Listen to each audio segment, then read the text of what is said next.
Okay.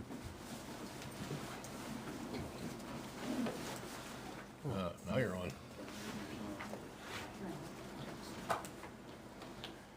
What's the magic time? 2 minutes. Just checking it to see if it's.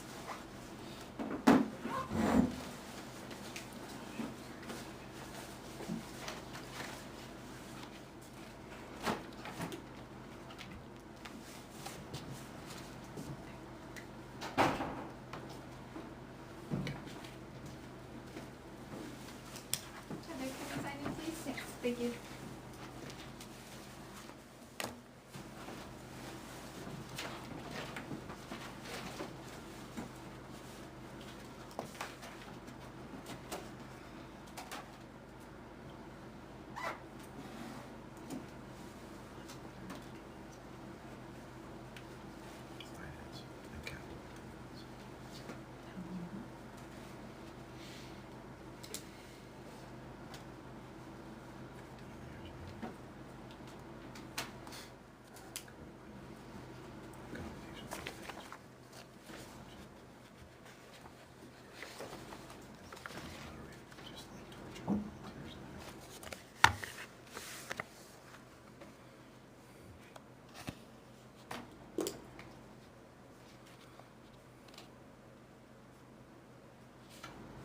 Close enough.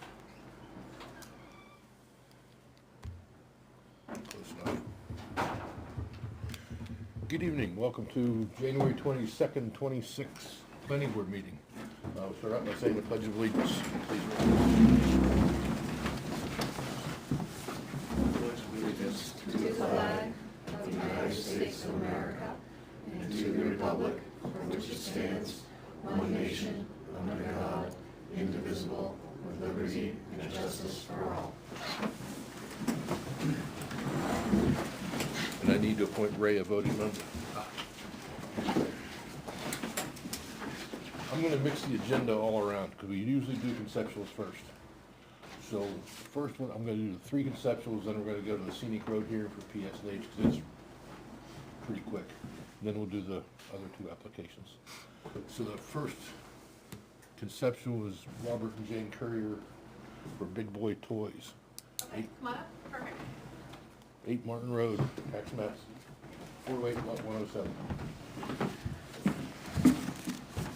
Hi, I'm Carolyn Huff. This is my husband Dan. We operate Big Boys Toys. We just moved from a leased location in New Boston to the 8 Martin Road property. I gave you a little background about us just because we're not residents of town, so that you knew kind of a little more about us and who we are and what we do.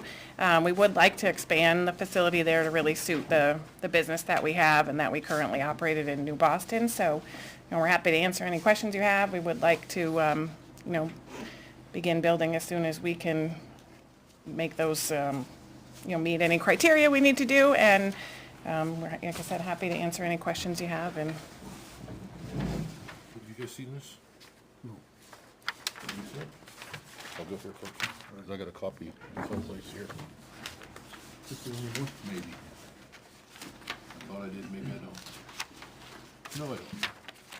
Well, look at yours, I look at yours, huh? I forgot. What's the business in front of there right now? Big Boys Toys. BC Auto. oh yeah, BC Auto. Yeah. Thank you. So they want to put a building behind BC Auto, basically.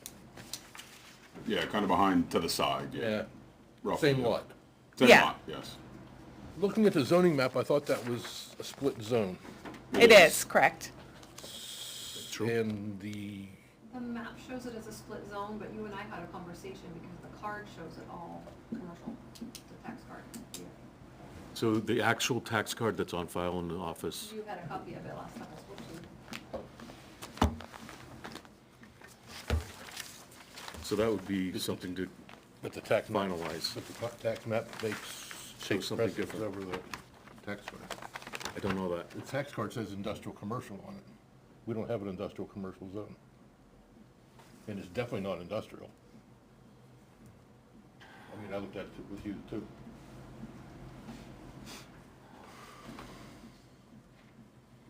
Bear with us. or- Sure, Yeah. absolutely, absolutely. It's right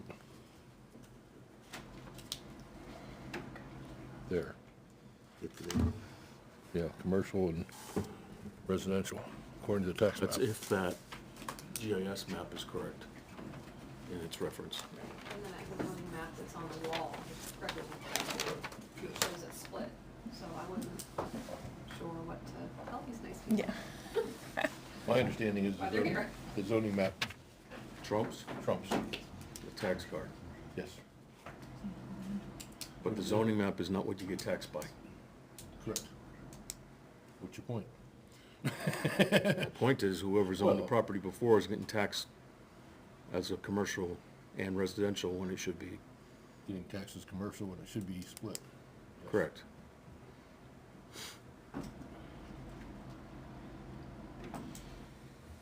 Well, when I bought my- Because when you appealed the, you didn't, this is your first appearance here. Correct. But we had information prior to this that you were going to come. And I brought it to Melissa's attention that the tax map says that, but the card says something different, so. Sure. And to make it even worse, more confusing, the plan that is attached to that application, we looked at it with a previous site plan approved by the town that doesn't show a split at all. It shows it all commercial. Right. Either way, I believe that the map trumps everything. Yeah, so our goal really isn't to change the nature of the use, right? It's for it to Correct. still be commercial, but obviously, where the building lands could impact that, and want to make sure we're doing what we need to there. That was my next question. Was the building gonna be in the commercial part or in the residential part? Sounds like it's all commercial, so it'll be in the commercial part. No, it's not all commercial. It's partly residential. He's thinking. I mean, we haven't had it surveyed or anything like that yet, right? So, But we'd like to, yeah, it's hard to tell by this drawing as to where that demarcation is. Because it looks like this is right behind the existing proper building, right? right, I think the goal, you didn't know better. Right, but it doesn't, when you walk it, it doesn't seem that, right? Because the building's not halfway down the property line. Okay. So there's probably, by the sounds of it, maybe a little discrepancy in mapping. We had an issue like this quite a few years ago where we didn't know where the zone line was. And it was, how to say this, it came to light that the code enforcement officer makes a decision where the zone line is. Remember the one on Clinton Grove, is the one I'm thinking of? That's the one I was thinking of. Chip made the decision that the zone line was X far back from the road, which was gonna be right almost through her house, so she moved her house further back, so she wasn't in the village district anymore. I mean, it looks like it's parallel to not even parallel to 114. Looks like it's parallel to your back property line, almost halfway through. A little over half commercial, I don't know. That'd be the question. That's my first question, at least. Can we have that before we lose it? Yeah. Yes, that's goes in the file for Melissa, and Ray hasn't seen it yet. So I think the zone line's gonna be going through your proposed building. I think. When they did the zoning and stuff, why didn't they just go by lots? Instead of going through lots? That was definitely a question. I didn't live here then. I probably didn't either, but it doesn't make sense that they split a lot. No, it does a lot. Maybe the lot line moved. It does happen quite often, especially with commercial. You put a strip 200 feet wide along 114 or something, and I mean, there's a couple properties right there that way. Right there, the same thing happens right there across the road. So should that be the case, what would be the process to get the whole lot to commercial? Or a variance to put part of the Well, to building get in there. To change the zoning, you have to go to town meeting to have the citizens vote on it in March, but you're too late to make this year's meeting. So it'd be 2027 meeting to vote on it. Quite a ways away. The other way is a variance for, This is the line here? No, We think, no? no, we think that's just a line. Oh. Same line appeared in the one in the, like it might be a copier line in the old copies. But it looks like it's about halfway, a little more than halfway. Yeah. I would guess the line's right near the back of the building. I would talk to Cam Yeah. to get to have his, Steve is code enforcement. Steve, okay. Have Steve determine where that zone line is for you, because it appears to be parallel to your back line. Okay. Yeah, And if he says it's X number of feet from back line, you can pretty easily tell if your building's gonna be in it or not, if you need a variance. Worst came And- to worse and you really had to, can the building be turned Yeah, so that's that what I was it's gonna ask. on the commercial side if it had to be? Does it have to be this way? I mean, if it really had to be, but if I'm gonna spend a couple $1 million building a building, I'd kinda like it where I want it, you know? You can see your point. Well, if he gets a variance, what happens, he can't go to the town to ask, because that option is gone, right? If they turn him down. Yeah, if they turn them down, you gotta wait till 27 to get the zoning changed. Okay, couldn't get the zoning change. Yeah. Okay, still good, okay. Because you gotta you gotta petition the town in November, I think it is, early December. All right, so even if the variance turn him down, that's a good, that's an outlet for him. Yeah, in a year. Yeah, not too good, but.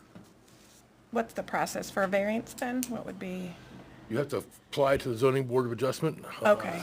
When's the, I can help him with that, yeah. Okay. You call me tomorrow, yeah, there's due dates and things. okay, just beware, the zoning board of adjustment is pretty much a judge and jury type thing. okay, Very legal. You have to come up with 5 points you gotta meet. If you don't meet any one of them, it's done. okay, You can't appeal it unless you have a reason for new information. okay, It stays with land forever. So, Okay. if you know what I mean? 50 years from now, if the owner wants to put this building here, he can't do it, because he can't even apply for the variance. So the variance runs with land forever. okay. Except if you get approved, it lasts for 2 years, you gotta keep getting it renewed. Oh, so it can be revoked even after your building's up? Yes. Well, no. No. If you act on it, then it's, what's the word I want? You have 2 years to build. Oh, it. oh, sure, okay, Once yeah, it's done, absolutely. Yeah, right, that makes sense. Okay, But I guess the first step is to discern whether it's legitimately all commercial or two different lots. And where the line is. right.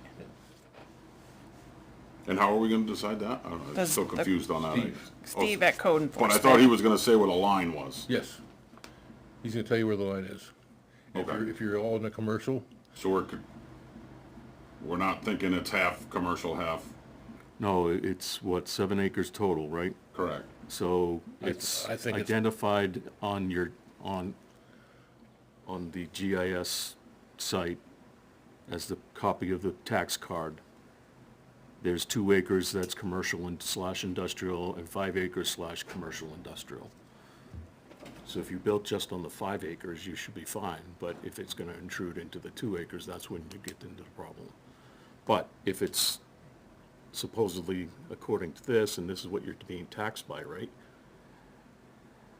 You're not being taxed, whoever owned the property isn't being taxed with 2 different approaches. Right, Because the tax card says this, even though the map says something different. right.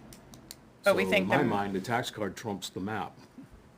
But look, read the zoning ordinance.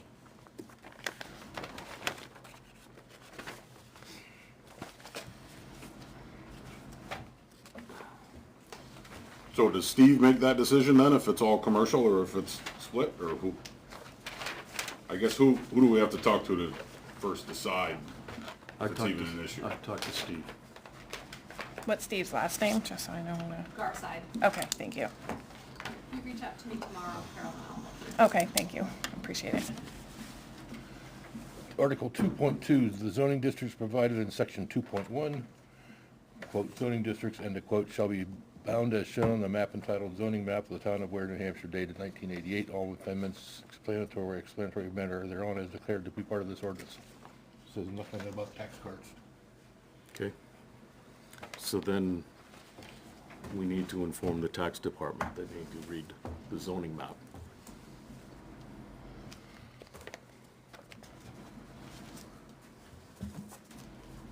So you are a split zone. The question is, where's the line in relation to your proposed building? Let's make an assumption for a second that the line is behind your building and it's not a problem. Sure.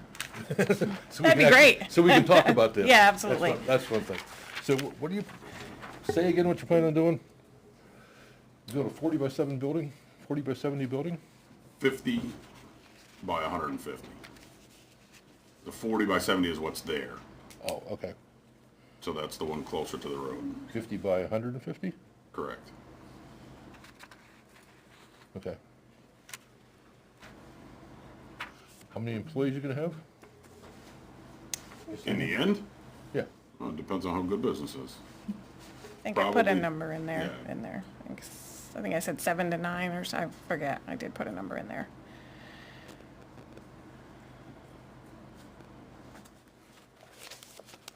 I mean, currently there's, 5 to 7. yeah, somewhere in there. Monday to Friday, 7:30 to 5, Saturday 8 to 2.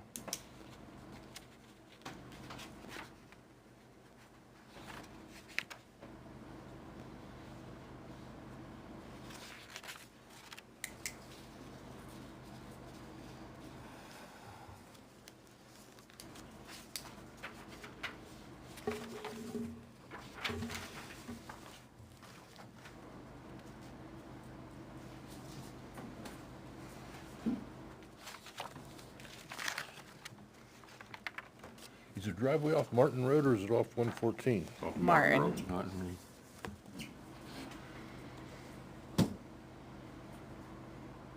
I saw something when I was talking to you that there was a controlled access right-of-way line on that state highway plan. Remember that? Vaguely, yep.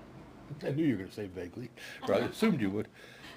I'm not sure if this is included in that controlled access, because it's so close to 114, I might be wrong. But you may need a driveway permit, which isn't a big deal, but you just might need to jump another hurdle. It's pretty simple to do. You use an existing driveway, there's an existing use. Expanding an existing use. You have a septic and, your own septic and well? It's already there. Yeah, it's already. Oh, well, no, there's one The there new one for will the have its current own, one, yeah. yeah. Are you gonna be completely separate from the other one? I mean, no They won't be connected, is that what you mean? septic separate, well Septic septic, and well will be septic. everything Yep, separate. Separate, power will be Electric septic. meter, septic, everything. Yep.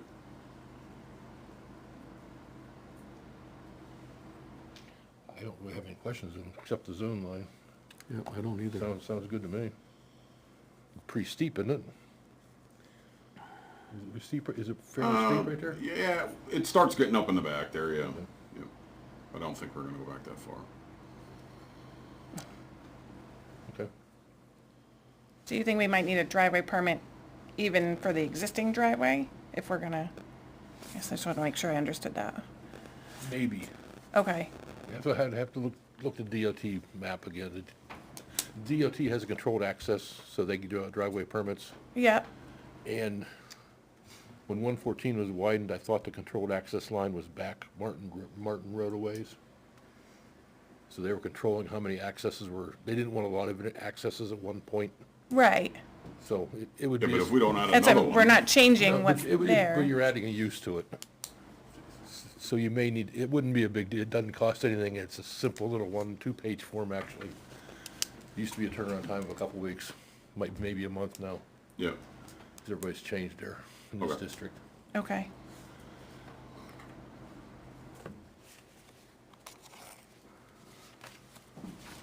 I'm sure you could talk to somebody at DOT and they'd give you the answer real fast. okay. I would say Scott Looney, but he's not there anymore. I can't think of the guy that replaced him.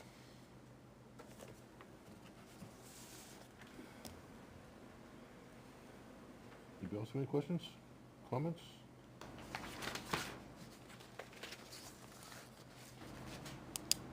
Questions, comments? No, I guess zoning's where it starts. One hurdle at a time. Okay, Thank you. thank you. Have a good night. That's a great location for you guys. Thanks, appreciate it. Okay, next, oh, yeah, I got these noted. The next conceptual. Sizemore Motors. Nick, you're up. How are you guys? Good, how are you? Good. So you want to put a 100 by 100 addition Yes, in the back? in the front. Oh, yeah, in the front. Road's here.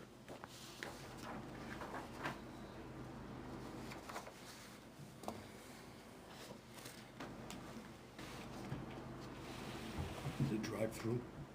Yeah.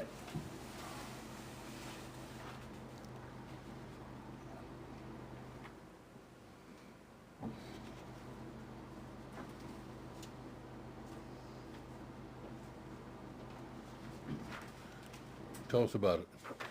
Yeah. Is there gonna be bathrooms in it? Is there Yep. anything? There'd be probably 2, maybe 3 bathrooms in it. I think 2. What I want to do is like 2 stories of offices. In that picture, I believe I have drawings of like a sketch of Okay. how I'd kind of like it to be laid out. If the stars align, that would be nice.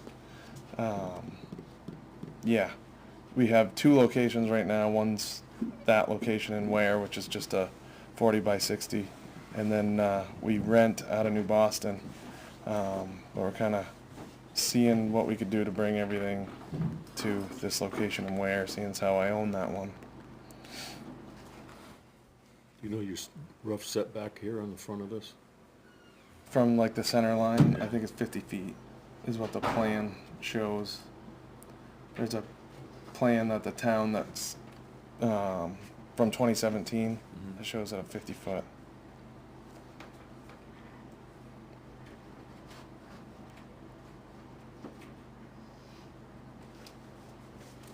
50 foot from where?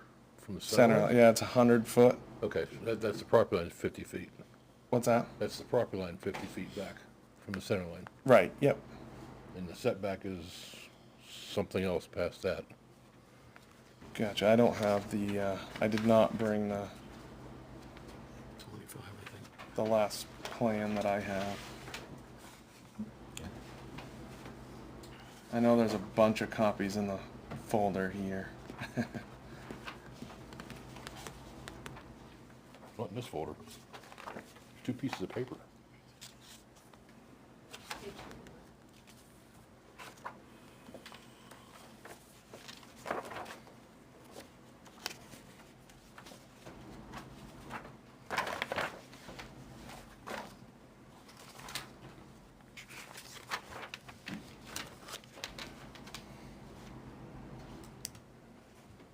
So you're gonna be 50 feet back from your front property line. So you gotta be 100 feet from the center line then. 100 feet from the center line. Gotcha. Yeah.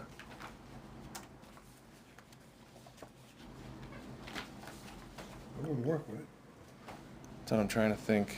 Be close. It would be close. If it's 100 feet from the center line, that would be close.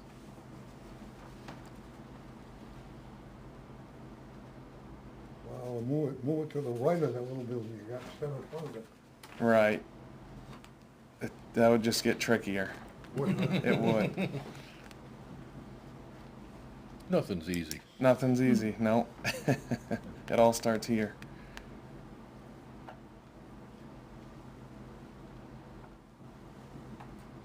You're gonna have a new well, new septic, all that Yep. kind of stuff. Yeah.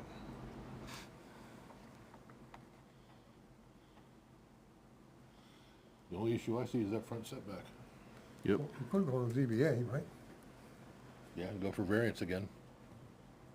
Yeah, but he's got nothing to lose almost there. Well, he needs to look at We gotta look the alternative. ultimate plan, what your plan looks like and how that building fits on that plan, right? Right, how it fits on that plan, which I know going from that 50-foot setback, it was like way good. That 100-foot, I think is gonna be damn close. And I don't know how close that is, I guess, if it is 100 feet from the center line. Yeah, don't quote me, I don't know about the 50 feet from center line, I just know 50 feet from property line. Right. You say 114's 100 feet wide there, I believe you, but Right. sounds right. Yeah, it just says like on the like the last like plot plan, I guess. Oh, okay. 100 foot right away, which Yep. Could you make the building 80 by 120 or something like that? yeah, and that is, I guess, Maybe. for sure, right? That is something that we could definitely play with. That 100 by 100 is kind of would be like in a perfect setting. That's what I would love to have, but if it doesn't fit there, We don't live in a perfect world anymore. we do not. No, no, far from it. Yeah, I did not bring the plot plan to see, I That's guess. a lot, right? So if I don't have your town line, right, that lot. Yeah. I was looking at a commercial, not industrial.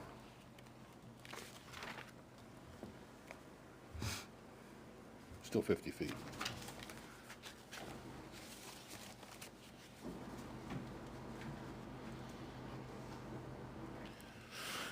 I don't know which one of those lots, but it's one of those purple ones, yeah. Well, these are all the individual lots. Yeah, there's 3 or 4 lots right there.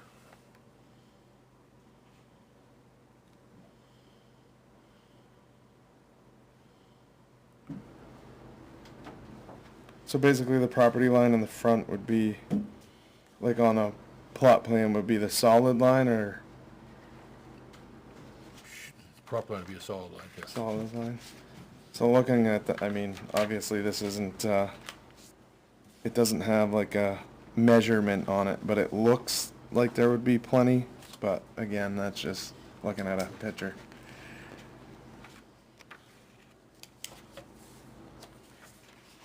So it's gonna be used for garage with an office in the front, is that what that? Yep.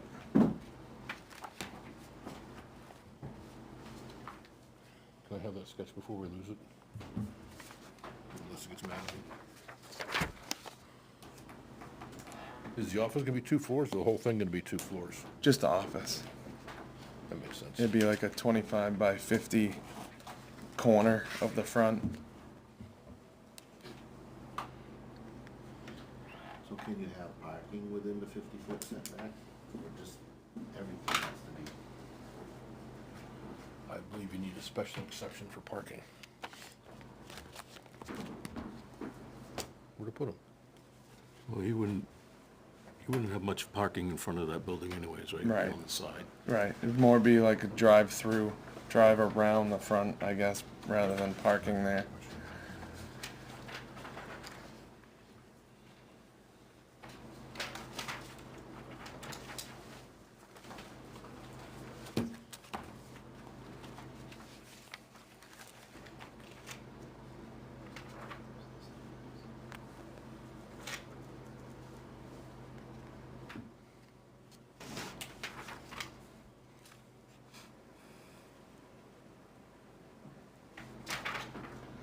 To run a town spec road in there and call 114 a side, Yeah.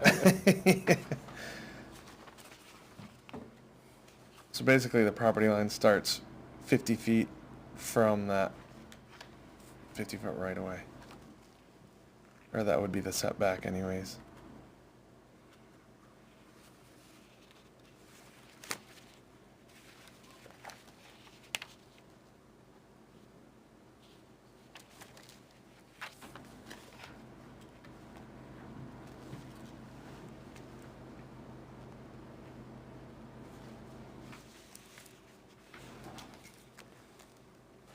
That's the only thing I see is,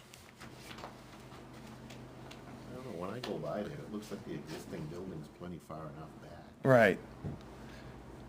I don't know if it helps to look at this picture I have or not. you know, I drove by there today, but I didn't really pay attention, to be honest with you. Well, I mean, I'm not gonna make a decision from their picture and nothing personal, but Right, yeah, I hear you. It- It's it- just a picture of the yeah. plot plan. yeah, it Yeah. is what it is, and Yeah, you need 100 feet from the center line, so 100 feet To where the front of the building could be? Yes. Okay.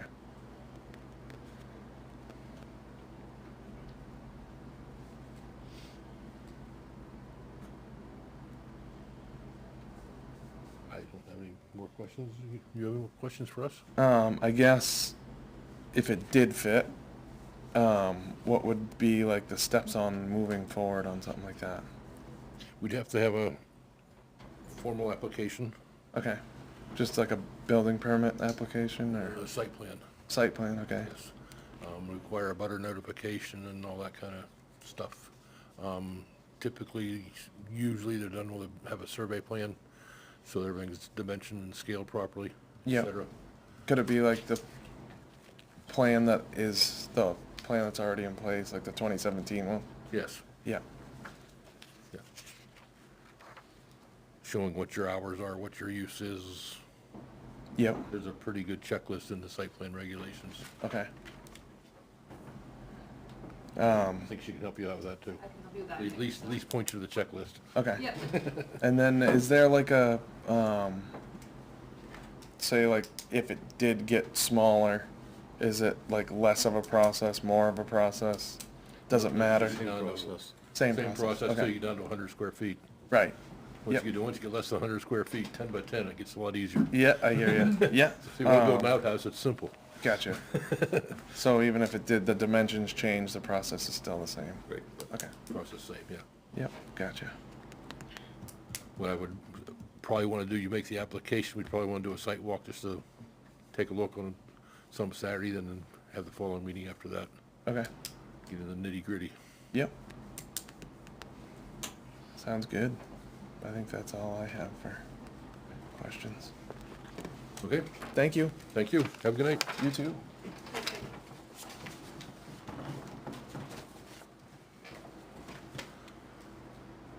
Third conceptual is, I forgot, Mr. Tiffany. Mr. Tiffany. Did you want to present your conceptual? Well, if you'll give me the pleasure, I'll. Absolutely. Oh, hold this.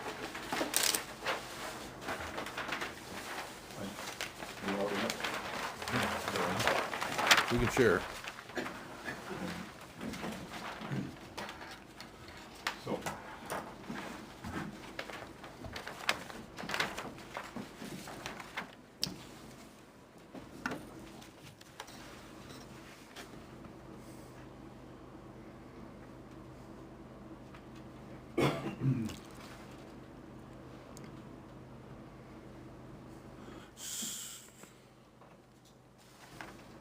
So where are we?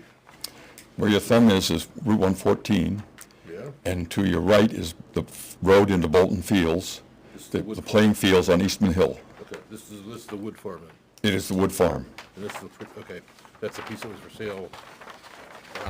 Okay. Yeah, Or you mean other- Jack Eaton kept a 2-acre corner, and he sold me the 12 acres, Okay. which is commercially zoned according to your community maps and tax register.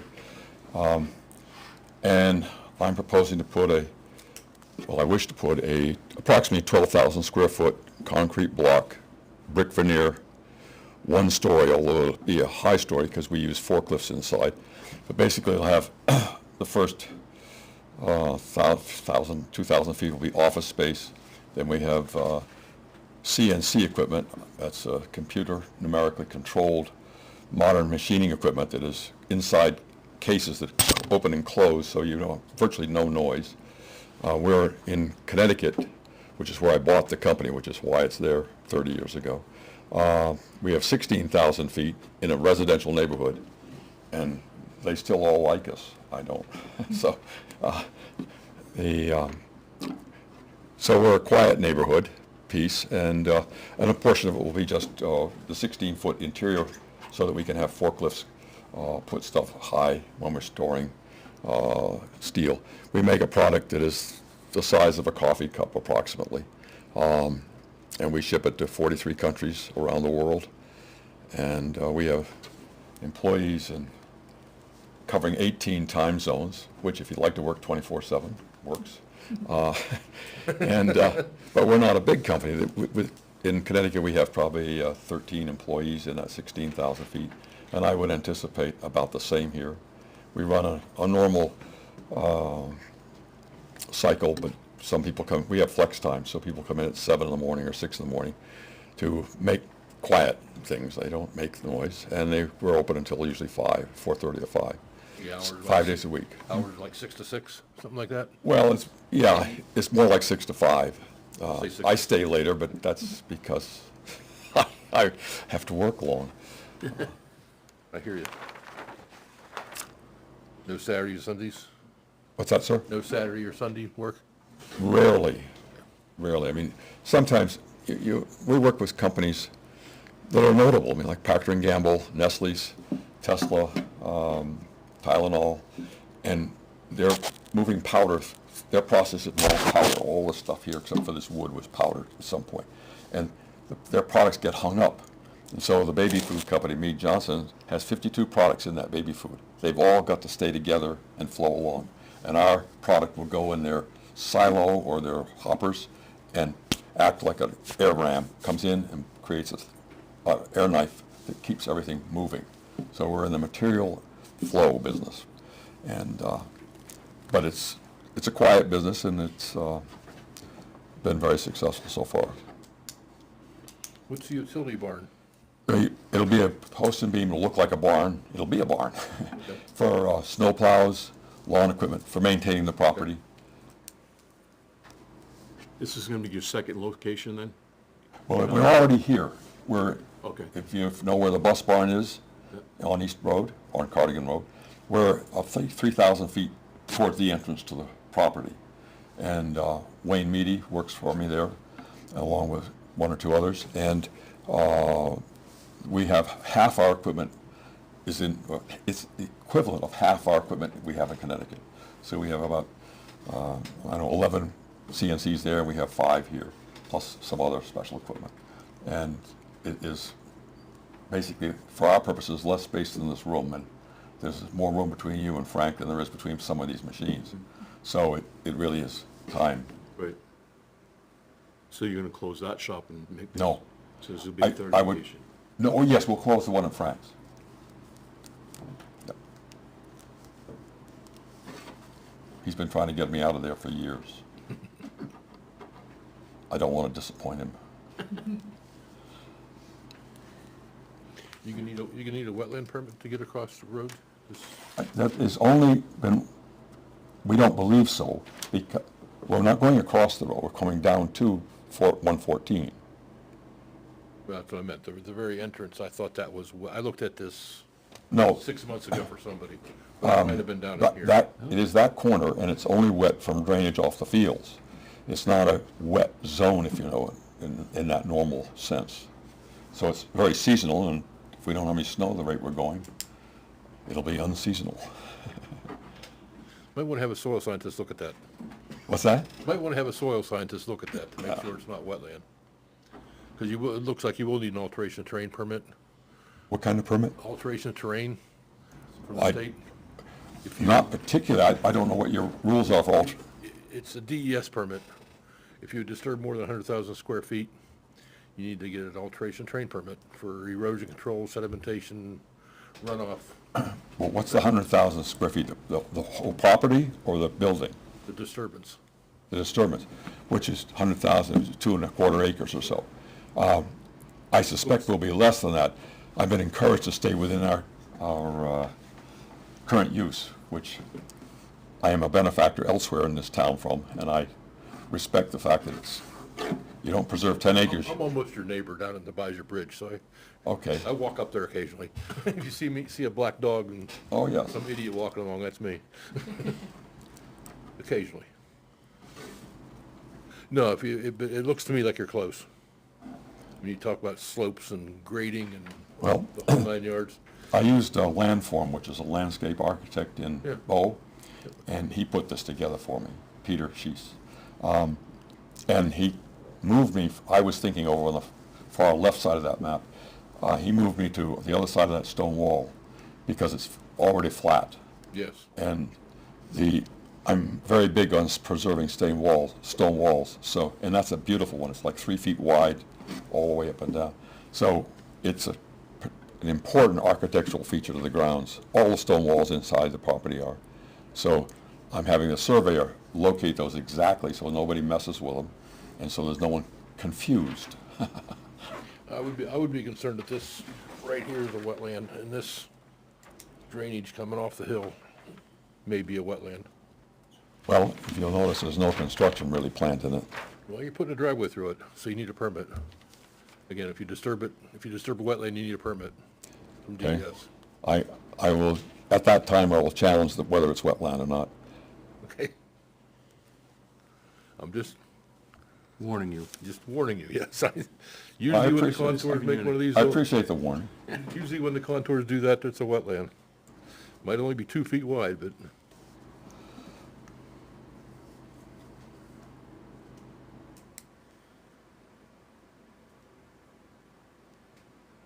looks like a nice plan, though. It's a nice use of the property. Yes, nice use of property, right? Well, I'm not a resident of Ware, but I'm an owner of Ware, and I inherited my family's farm. And I like the rural Ware, and there were other sites I looked at, but I would have been sort of breaking the ruralness.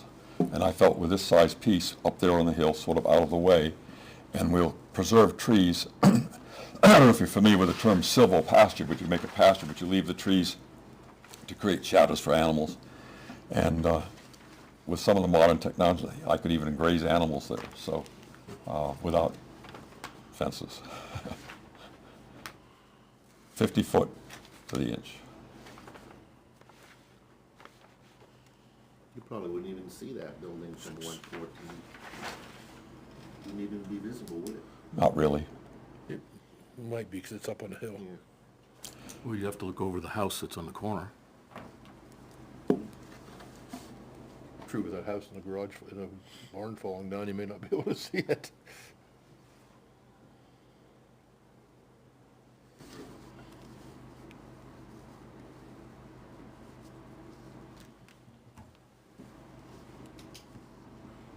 I think it looks nice. Fairly flat, like you said. Got about 8 feet of elevation difference, which is nothing. Well, and being the traditional red brick, it'll be somewhat in keeping with the other mills that we've seen in our lives here. Yep. You said you have 13 or so employees? I- Well, up to 12, say here. How much traffic would you be generating? Very much? Well, the 10 employees or so, or 12, whatever, which right now is only 3. Deliveries at FedEx? Deliveries, most of them go in and out of Connecticut. We have a truck that goes back and forth, because we're small and we can't afford 2 shipping zones and all of that. So that's maybe once a week. But if we grew into the space, it could be as many as a single axle FedEx in the morning, 1 single axle UPS in the morning, 1 to 3 times a week R&L shipping, which brings, those are 53-foot semis. And these designs all are, the parking and the loading dock and all are designed into that paved look area to accommodate semis. And I took it to Mark, our fire chief, this morning, and he thought that was more than adequate for his department. So So you're talking 12 employees and maybe 10 trucks a week, max? yeah, well, if FedEx and some of these places don't deliver to Ware if they can help it, in the commercial sense of the term. Okay. But yes, that's about right. I almost say I hope so. I was trying to say it's not going to be a major traffic generator, is No, what I was getting at. It'll be a major tax load for me, but other than that, That's okay, we don't mind that. I didn't think so. Plus, there's no children involved. This lowers our school population. Well, as long as I mean, I'm a taxpayer here. I know what these numbers are.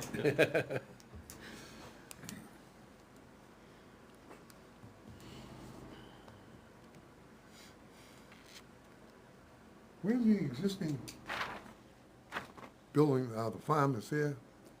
relative to your, what's down here? Yes, in the lower right corner, Jack Eaton's place. So you're on the north side of that. There's the farm. Well, the plan basically runs north and south. The paper that is written on is running north and south. So the southeast corner really This is where is the Jack proposed is to put Eaton's it. 2+ acres. So it's within about 1.2 right Right, yep.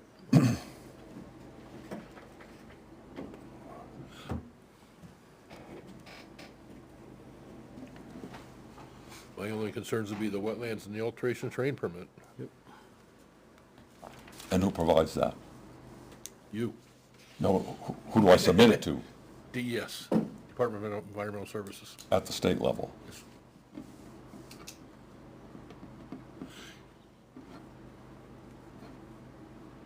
I looked at this for another guy 6, 8 months ago, and I thought this was a wetland.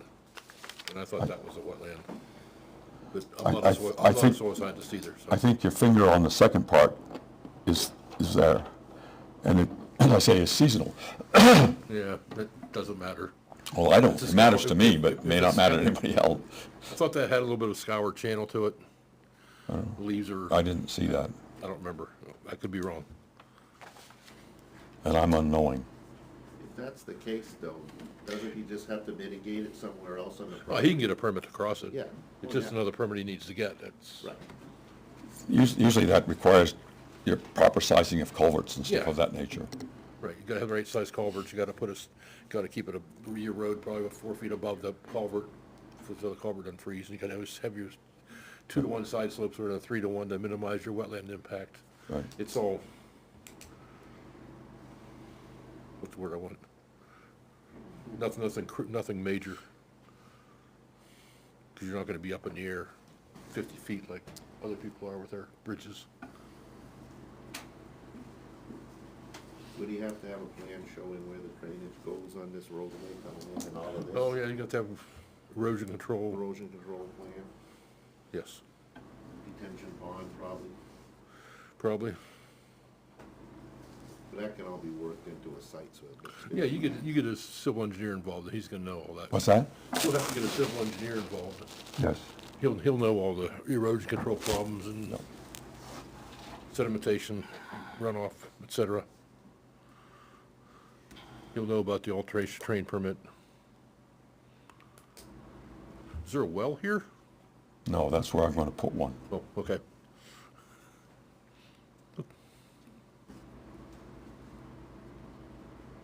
No, there's nothing on the property now of buildings or structure or anything. Anybody else have any questions? Comments? Concerns?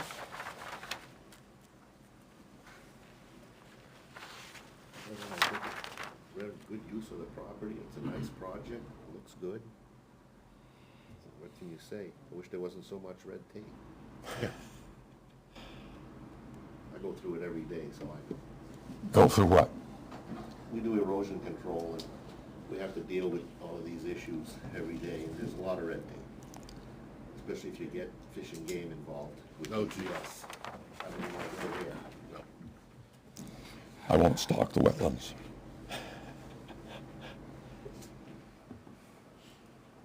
But people go through the hurdles and they get their projects done, there's no reason why you wouldn't be able to. No, there's no get it reason, done. you wouldn't get, you It's wouldn't get just the that permit. It's not a simple thing about just going, like in the old days where you could just go in and get a permit, build it, and be done with it. Now, in this day and age, you gotta go through 10 different agencies. Frustrating.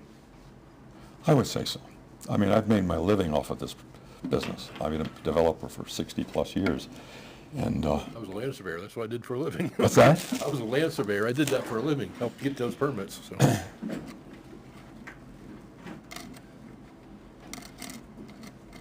Any more questions for us? No, I'm delighted you gave me a chance to present it. I appreciate the courtesy. Gee, some people say they're happy, it's like, you're delighted. I don't think everybody realizes that you guys are volunteers, and I know it's taken more time to prepare. We need one of these, right? Yeah, that's the one he gave you. I brought it, so. Yeah. I got this one. Okay. You can't have this. Yep, got the paper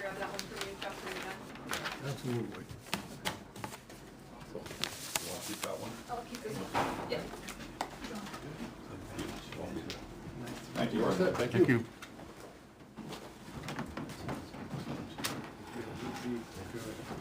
Trying to move along. Scenic road hearing for Eversource.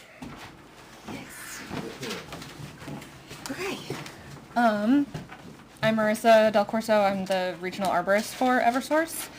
So to give you a little context, we trim circuits, which are just kind of the breakdown of the power, every 5 years. And this year, most of the scenic roads in town are on the schedule to be trimmed. I think the only one not included in that is Mount Dearborn. All the other scenic roads are on the schedule. What essentially we're trying to do is reestablish the clearance that we got the last time we trimmed, which is a bubble around the highest wires on the poles, which are the primary wires, by trying to get 15 feet above, 8 feet to the sides, and 10 feet below. So it's kind of an oval bubble of nothing growing in it. At the same time, we're also going to be removing dead trees that are up to 16 inches in diameter, within 10 feet of the lines. How we go about doing this, and this kind of applies to everywhere, including the scenic roads, is every property owner where trimming will affect them gets a mailer saying Eversource will be in the area. Asplund is our contractor who does the trimming. You have an option as the homeowner to say, yes, please trim, or request a consult, of which someone from Asplund will come and kind of talk directly to the property owner about what's happening with their property specifically. After 45 days, if they don't respond, it is assumed consent. So we will then get the spec of trimming. But that's really, it's just trying to establish what we got before. Our spec really hasn't changed. It's just kind of the addition of those dead trees, of which are not scenic anyway. So, and again, we'll talk to the property owner if we're removing anything significant on their property.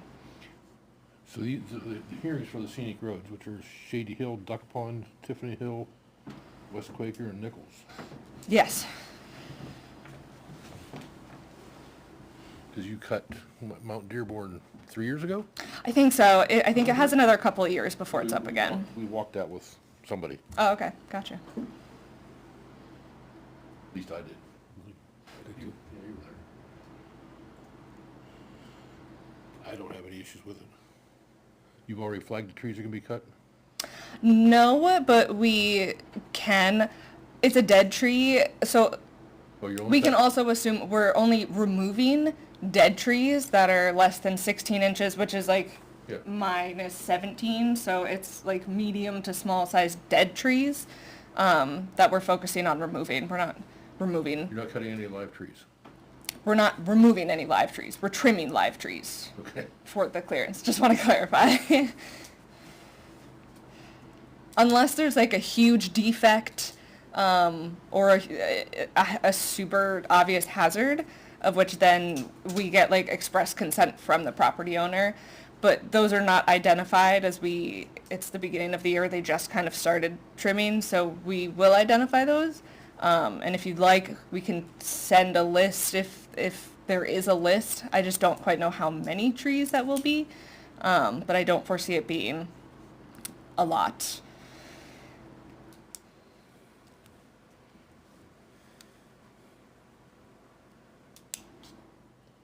So, let's make the assumption that I had a property on Shady Hill Road, which I don't, by the way. Sure. You wouldn't flag the tree, you would just send me a letter saying you're gonna be cutting the trees and I have 45 days to respond, or are you gonna flag some trees? You're not gonna do it? Nothing's going to be flagged because essentially anything that's encroaching that bubble is going to be trimmed. The only things we ever flag are things we're taking down completely, of which, like I said, I can flag those So if you have an dead ash tree trees. that's 15-inch ash tree that is one leaf left on it, you're gonna leave it there? No, I would You know consider. the ash trees are gonna Yeah, die, I'd consider that dead. because all of them are gonna die. Yeah. I live down the hill from Shady Hill, that's why I'm asking. And I got blue and white ribbon around all kinds of trees, have been there for a couple years now. Yeah, we do use blue and white ribbon, and I've taken over for the past like 2 years, so essentially we're trying to catch up on old trees that have been identified as hazards to be removed. But on the scenic roads, we're focusing mainly on trimming to kind of catch up, removing trees that aren't on scenic roads. Questions? Public comment? I was gonna wait with us first, but I don't have any questions. the public have any questions, concerns? Yeah. Yes, sir. You have to come to the Capsica podium and state your name and address, please. My name's Andrew LaFave, and we are the residents at 127 Duck Pond Road. And we have a couple of leaning trees that are not necessarily next to the power lines, but they are leaning over the power lines and are dead and falling. And we've watched them fall over the last couple of years, but they're on the property lines between two different people. And they are well over your 16-inch, but they are leaning towards your guys' power lines. We were wondering what your guys' process is with something like that, because as of last year, we had trees fall and take out power lines on Duck Pond. Okay. Usually with... Could you step to the microphone, please? Yeah, We have a sorry. huge live audience waiting to hear. Usually with stuff like that, we can absolutely come take a look at it, because we also understand that if you hire contractors, depending on the very specific tree, they won't touch it because you need to be certified to work a certain distance around power lines. So often we can kind of remove the part that like private contractors can't do and then let you guys handle the rest of it, because it is your tree, or between the two property lines, that's kind of for you guys to like figure out. But yeah, if it's like a big dead leaning tree, that is something that will catch our eye, and then we'll kind of work with you from there about who's gonna do what to mitigate that. 127 Duck Pond? Yeah. Okay. I'll make that note. Anybody else have any? Yes, sir.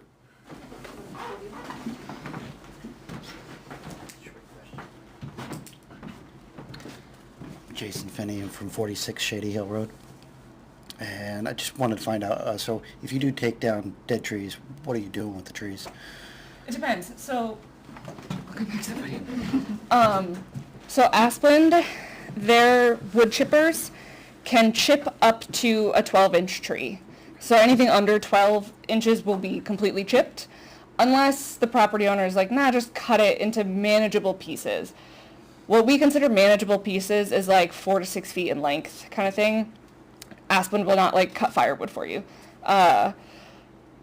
So we'll take anything under 12 away. Between 12 and 16, typically it is your tree. We will piece it down again into manageable sizes and typically leave it in a pile, manageable pile, unless that's like a huge issue. And then in certain circumstances, they can come take it away. It will be at a different time though, because it's a different piece of equipment that needs to come and take it away. But yeah, that's typically how it goes. And then everything being trimmed, chipped. Because 12 inches is a pretty like big. Yeah, it's a good sized tree. So anything that can fit in the chipper, they're gonna chip and take away. Okay, cool.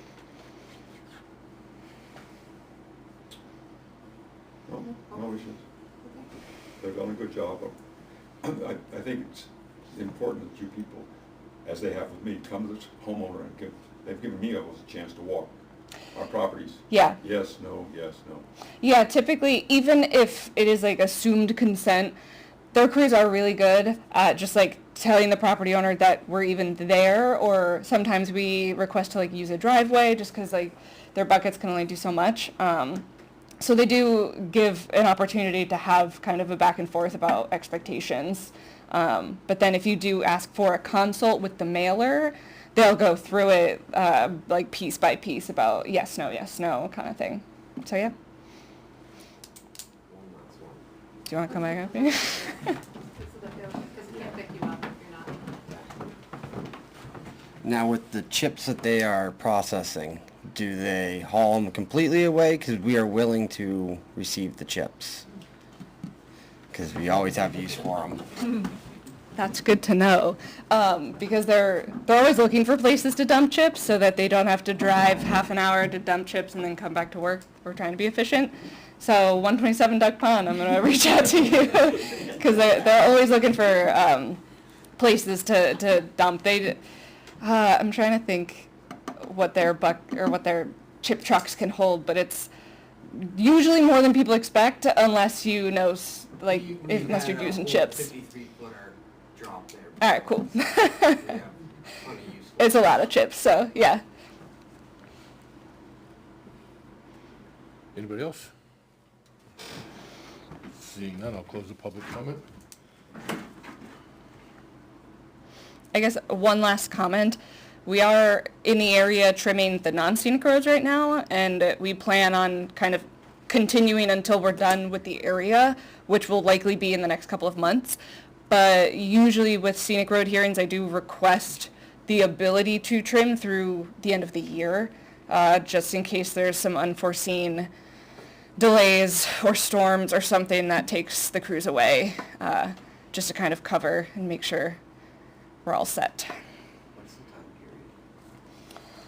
time period? Like I said, I think in the next couple of months we'll be doing it. It's like 60 miles of this whole area that we're trimming. They should be getting out the rest of those mailers, so if you haven't gotten one, you should get one. I believe it's an Eversource mailer, but it goes back to Asplund. But like very specific areas are kind of hard. We're trying to do the main line first, so we're on River Road a lot with the 3-phase is the one that powers the most people. So we're kind of starting there and then branching out into different areas. So it's a bit slow going, but it's progress over a couple of months. Yeah. What makes the crews decide whether they should hand trim or use those nice machines they have? It kind of depends on, it's very site specific. It depends on the reach. Because if they can just kind of use the bucket and just like hand prune or use their little hand saws, they'll do that. But sometimes they have the pole saws that are like automatic. So it's just the site specific or the size of the limb. The bigger the limb, the heftier equipment they need to be using. I've seen them use their mowing machines and their thing with the saw on the end. Oh yeah, the big stuff. So with that, like I said, that 3-phase on River Road, I know we're mowing a lot of that because that is a different specification than the one I was just describing here. They want 10 feet to the side, totally clear ground to sky, so they kind of mow that just because that affects the most people, so we want to keep that the most clear.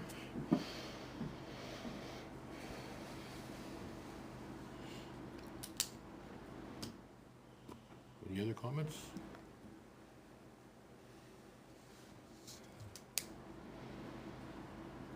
So we make a motion to approve, not, it doesn't go to the selectmen or anybody else, we decide right here and now. Yep. Correct. Yes, sir. So we're looking for a motion. Make a motion to approve the trimming of the selective, of the trees and remove the dead trees along the following scenic routes in 2026: Shady Hill Road, Duck Pond Road, Tiffany Hill Road, West Quaker Street, and Nichols Road. Do we have a second discussion? Oh, yes.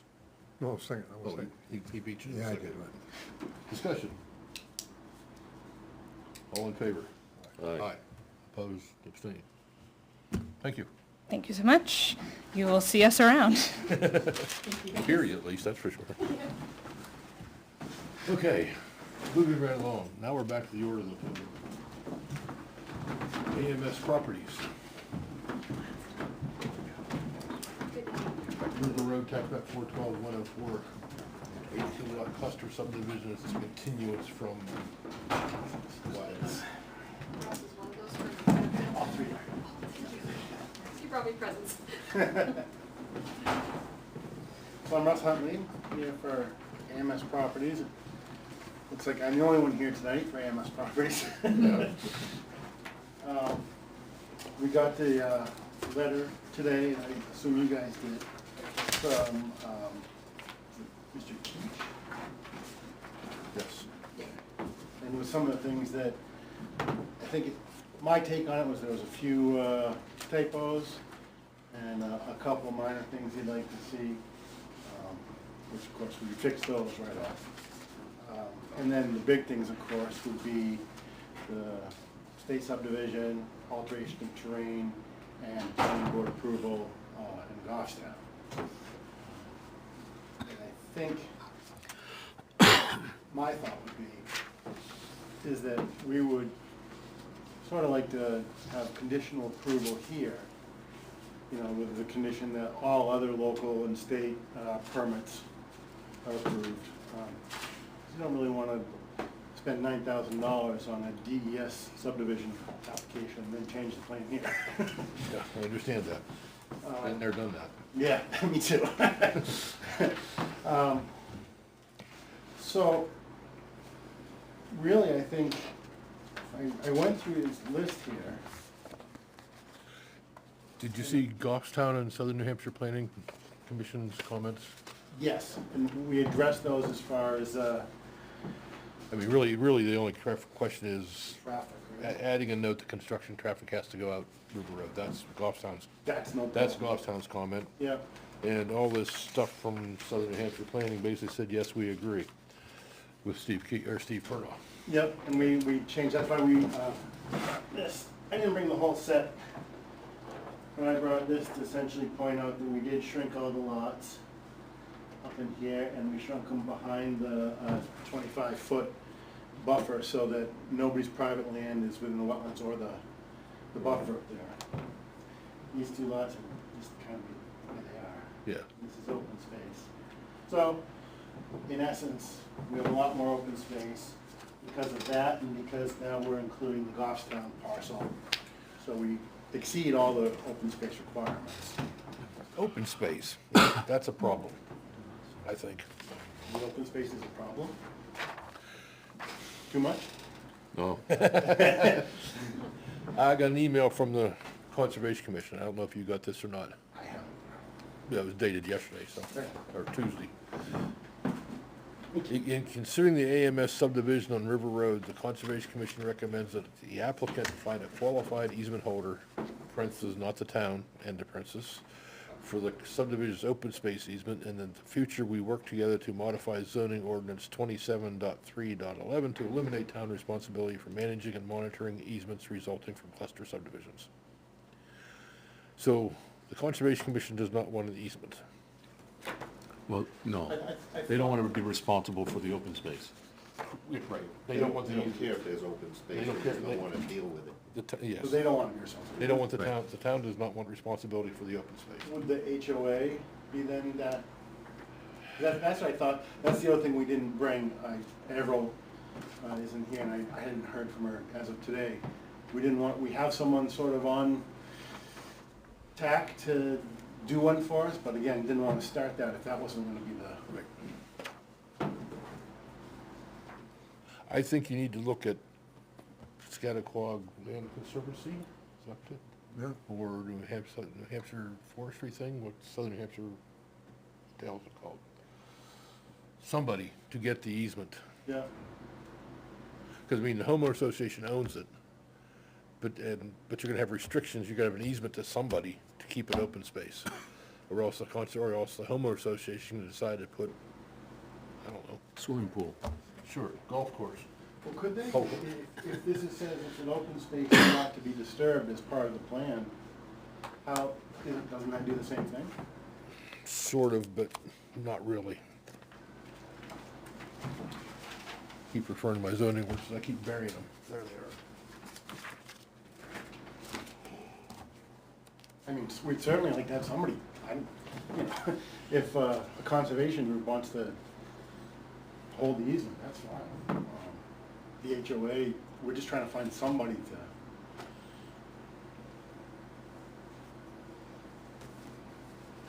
Well, the best bet is probably the, it isn't a PWA, but that's, they changed the name, Scanacog Watershed Association. They do monitor all, I believe that they're the easement holders on the rest of that land you bought it.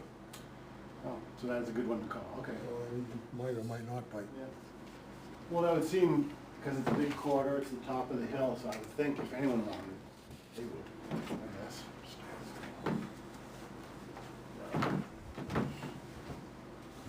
So you took the Goffstown piece off of the plan? No, we've added it back in again, because. So then you need to get their approval as well? Right. Okay. It's But just again, this- I didn't want to go there until I at least had Yeah, yeah. conditional approval here, because no point really. Open space within a cluster development shall be protected by a permanent conservation easement held by the town, a qualified conservation organization, the town of Ware, and fee ownership, subject to the restriction the town retain land as open space for purposes of this article.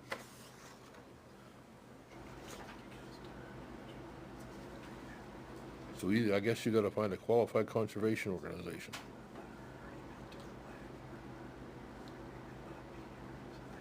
You said it's called Piscataqua Squaw Land Trust? I thought it's PRLC. Yeah. Piscataqua River Land Conservancy. Watershed.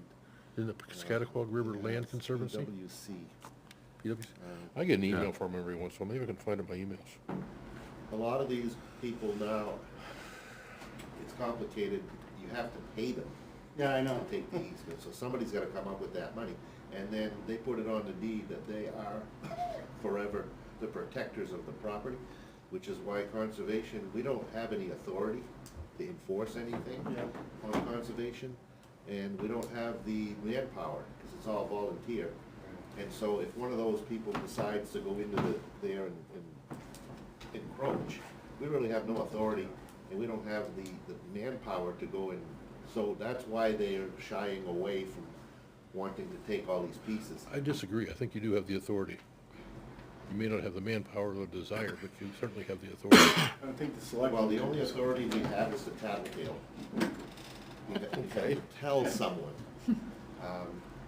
which makes everybody just angry. That's the only reason, you know, 'cause open space is wonderful.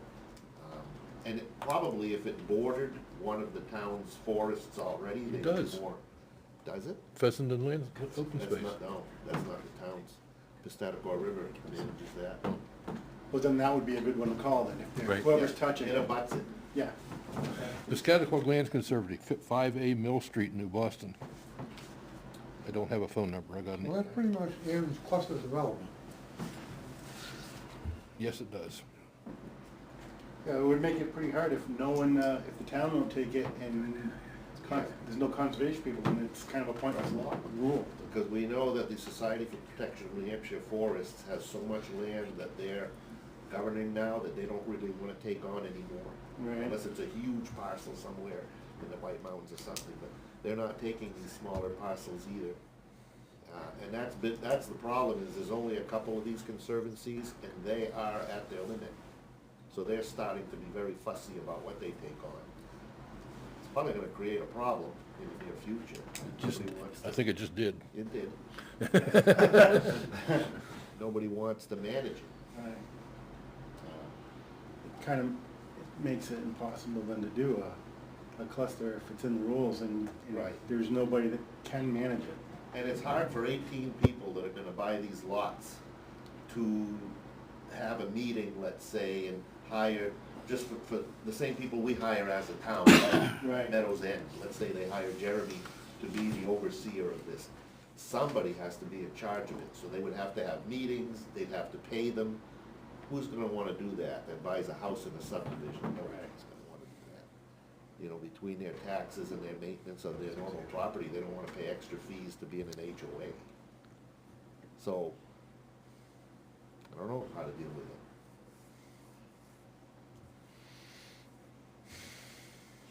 Could I get conditional approval and that be part of the condition, is we find somebody that, because I mean, if I can't find somebody, and you say we can't have it without it, then it's kind of dead again. Unless it says that the town has to take it if nobody else does. The language is kind of a run-on sentence. Kind of. Yeah, it's definitely a run-on sentence. Huh? It's definitely a run-on sentence. Yeah.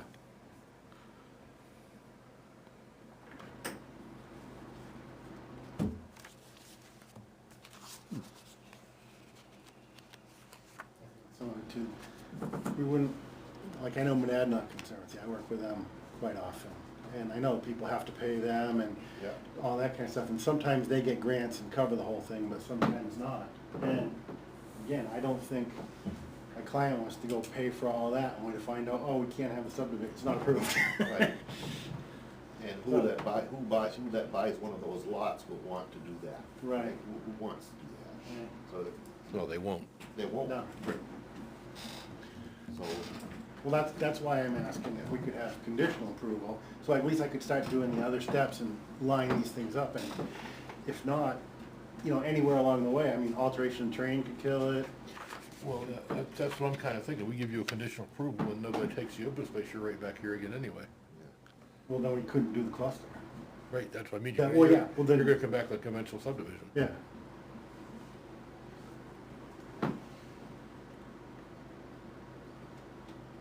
see, the town has very few of these, because not that many people have developed in the town.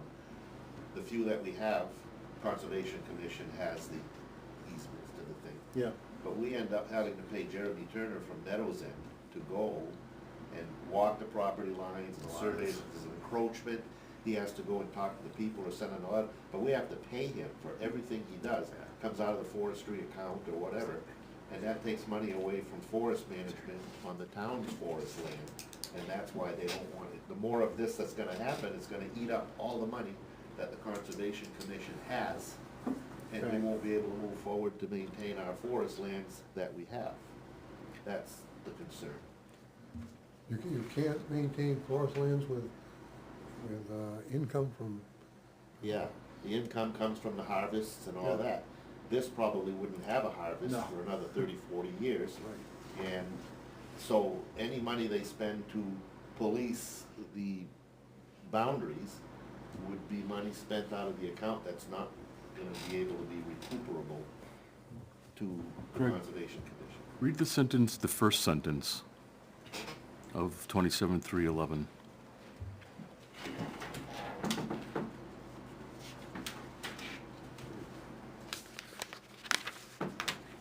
Out loud or to myself? I'll read it out loud. I can, at least 50% of total tract area exclusive of public right-of-ways and buffer strips within lots shall be set aside as open space covenanted to be maintained as permanent conservation land in private, public, cooperative, or non-profit ownership. So why can't the HOA own it? They can own it. They can own it, it would just have to be a management thing. Well, That's what the plan was, but then the open space in the cluster zone shall be protected by permanent conservation easements held by the town, et cetera. So the homeowner association can't own it. Now, that was the plan. so it's, why does it mention private, public, cooperative, or nonprofit or ownership? And Because then you say the easement is owned by the town? The easement is a layer on top of the ownership. Right.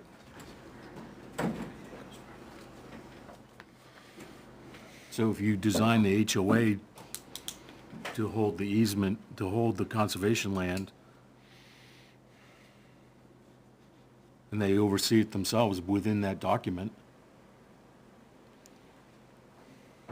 and they're accountable to the town for that easement, that's what it seems to be saying. kind of like the fox policing himself from the hen house. Yeah. Well, the town is, Well, if they have to, as part of the HOA, kick in some money for somebody to police this, that guy's not gonna be those people. So he's gonna go, hey, your pool's now across the line, or your shed, it's built a treehouse. You know, just like maybe if it was a private road and the people pitch in for plowing, they all gotta pitch in. right.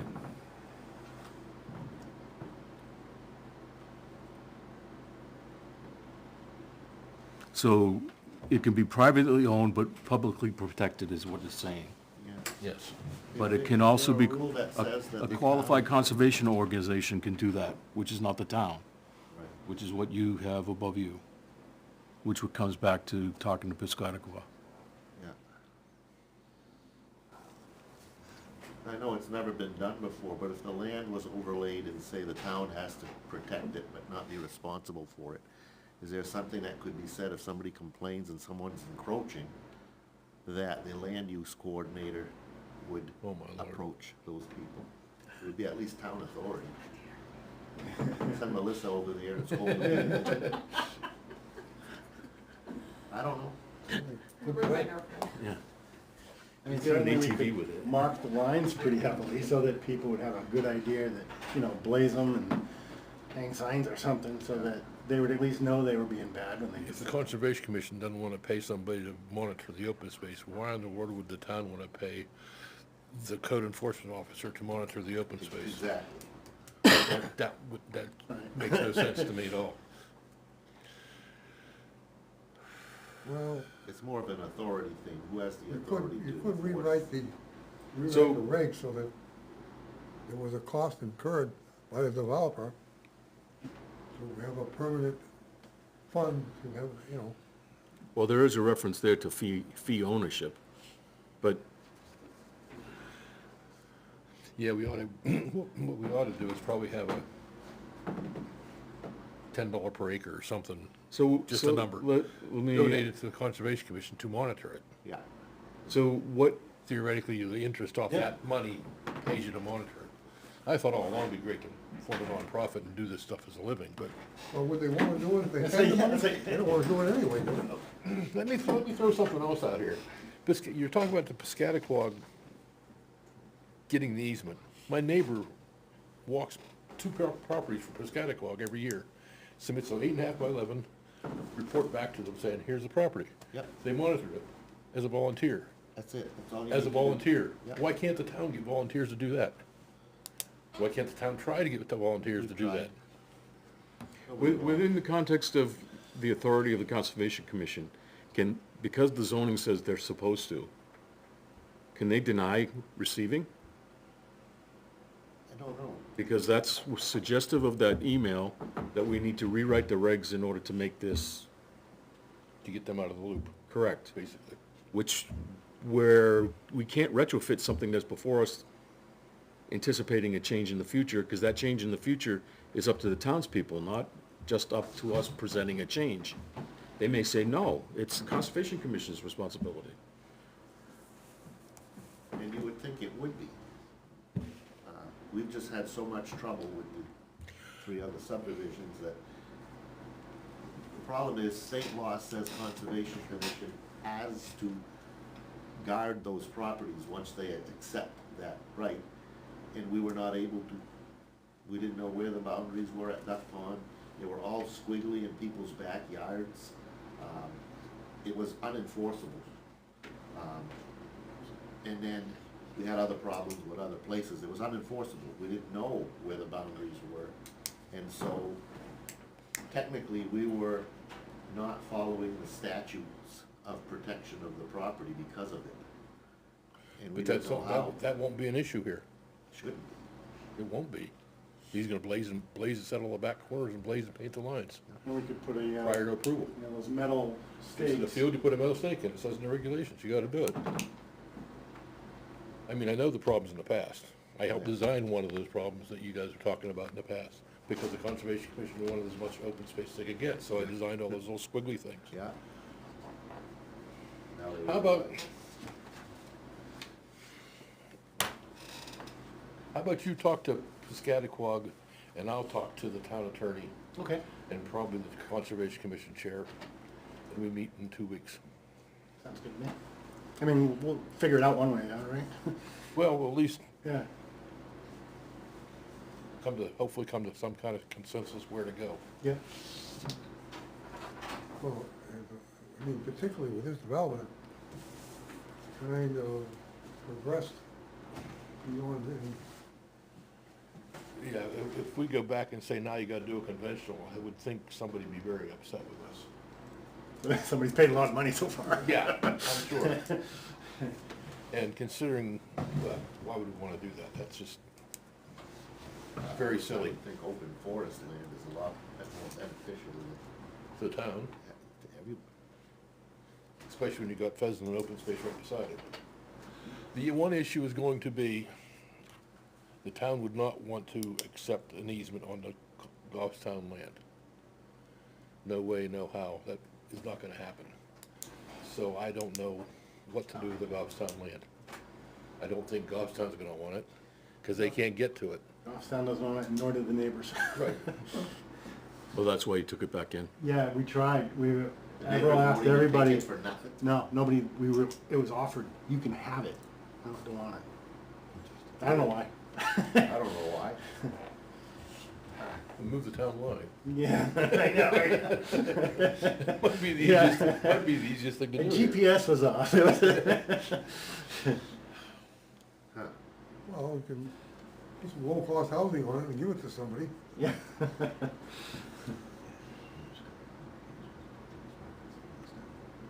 I don't know what to do about the land in Goffstown. That's that's the two problems I see, right? The rest of this Keach thing is pretty much boilerplate. I mean, Well, if we can get the Piscataqua thing, yeah, Piscataqua then that takes would it, cure it. they won't care what side of the property. Yeah. Did you get that address? I also have an email address for them if you want it.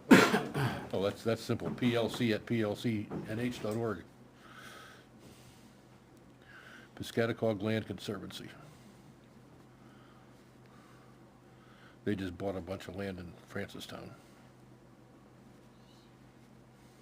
PRLC@PRLC.org.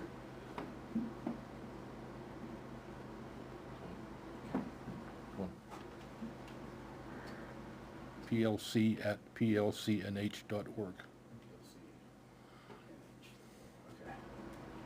I mean, I can ask some of the other ones that I do easements with, I know Nadnock, it's kinda far. Well, if you talk to those organizations, they may have other avenues. Yeah, they might recommend somebody, who knows? What you can do. Yeah.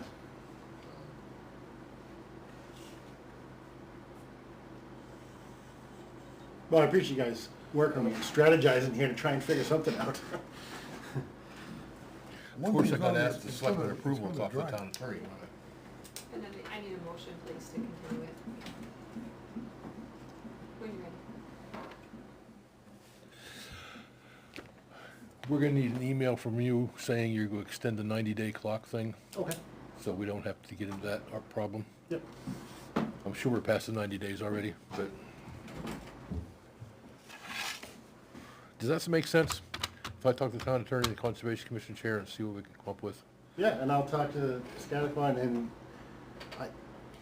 let's just say everybody says, now we don't want it. Then where do we go? Well, that's what's gonna happen. You're gonna find out nobody wants it, and I gotta talk to the attorney, see what we can do. Yeah. Okay. So our next meeting is February 12th? Right? Yes, I don't have the schedule in front of me, Yeah, but February. I'll put it online. second Thursday.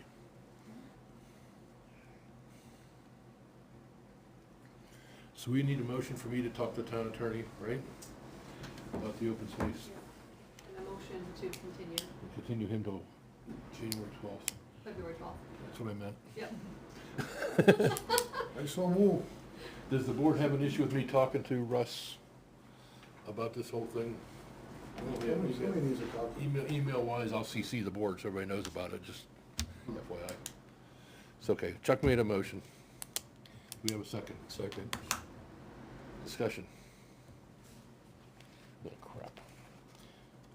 Made a lot of work for myself, didn't I? All in favor? Aye. I'm gonna oppose. No, I'm not. Okay. I have your email address. Yep. You wanna write your phone number down on here in case Yeah. you need something quick? Yeah. Bring your little piece of paper. I'll scribble mine down too. Yeah.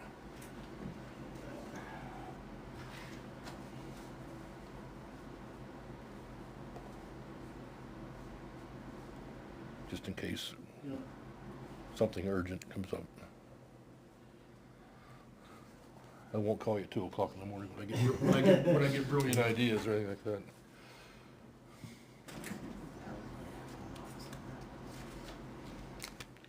don't know your number? I use this, You got a copy of the Conservation Commission thingy? yes. If you call the office, my daughter will answer. Okay. Thank you all. Should we meet February 12th? Can we take a 2-minute recess while I run to the restroom? Maybe 3. Yeah. Thanks, I appreciate it. That stuff will work well.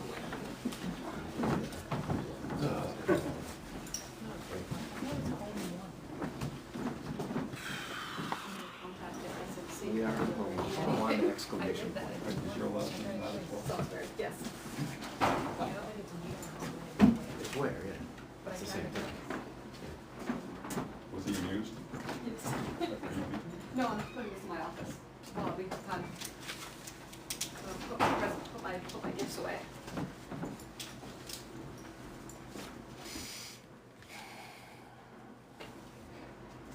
Nothing ever sails right on through, does it? There's always something. I don't know how to help to share with you. Nothing ever. Well, comes down to how much homework have you done?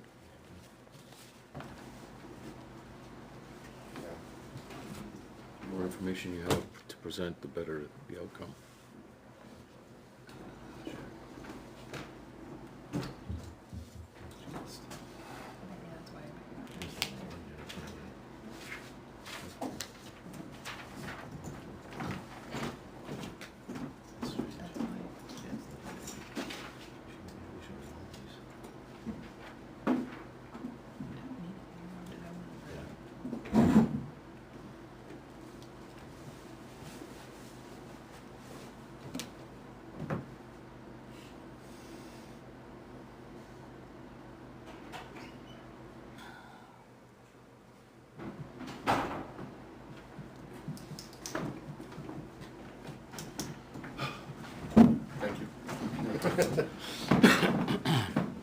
It's my best interest if you're comfortable.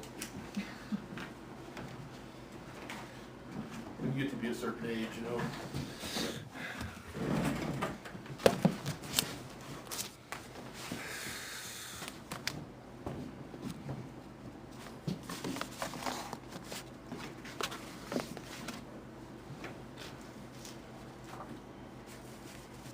Okay.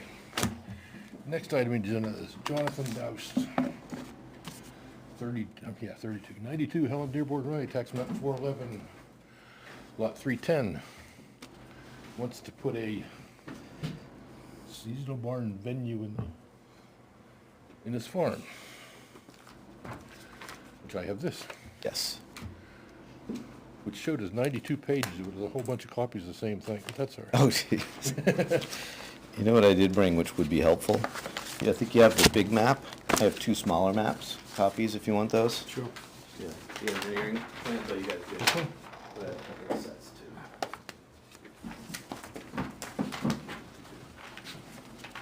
So how do you want to do this? Should I give a summary and then take questions? What's your process here? It's the first time I've been. Well, we're doing the design review, so first we got to accept your, Site plan review, did you see it? He updated the papers. Yes. Yeah, the site plan review. See the folder. I didn't even open the EMS folder.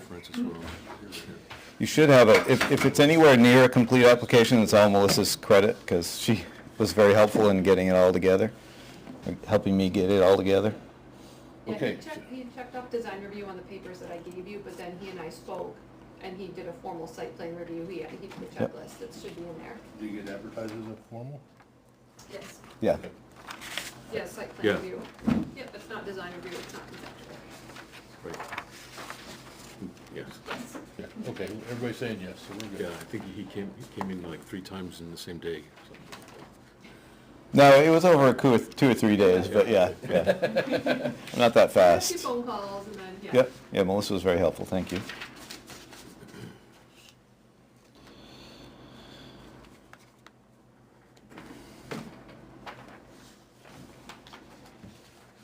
So where's the application? It's in the folder. That must be it. Just back in there. So first we decide if it's complete.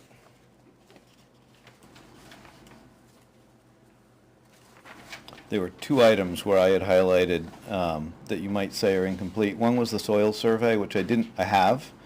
I didn't think it's complete, but I have a couple copies with me. Because there's no septic application here. This would all be, portable. But I did the soil survey just in case. For around the barn or? The whole property. Even the parking area? Yep. And the second one was elevations. I'm not changing anything, so I didn't think elevations were necessary. So those are just two waivers?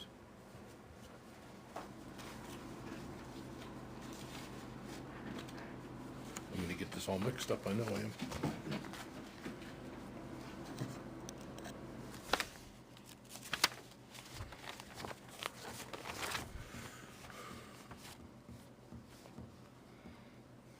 Do we have a north arrow? A what? North arrow. Scale and all that kind of stuff. We got a scale, we got a date. Oh, yeah, what they wrote here. Oh, yeah, there it is. So if it's city sketch on the first page, Stuck with the budding big one now. landowners, not on the plan, but that's because we're way out there, right? Well, they're on there. I don't have that plan, so that's the budding landowners. Scale drawing, size, shape, location of existing and proposed, that's here. Elevation view of of buildings, or pictures, we don't have any of those.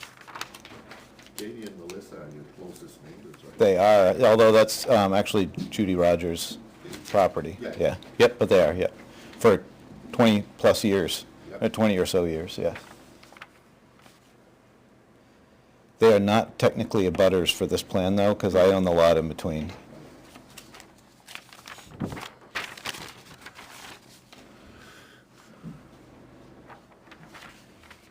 Name, width, location of existing roads, sidewalks, parking spaces, exterior lighting, proposed wells, nope. Existing waste disposal, yep. Site well, yep.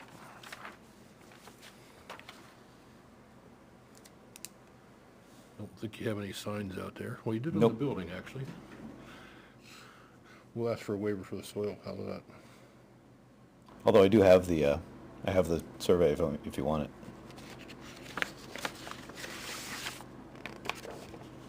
Any proposed easements, deeds, restrictions, and covenants? Nope. No, really the point here is to keep it the same. It's an expensive place to maintain, and this allows me to monetize that to a certain extent and be able to leave it. I kind of feel like more of a steward than an owner of that property, and I would like to leave it the way I found it, and this enables me to financially do it as long as I can. Looking quickly at the checklist. If anyone else wants to look at it.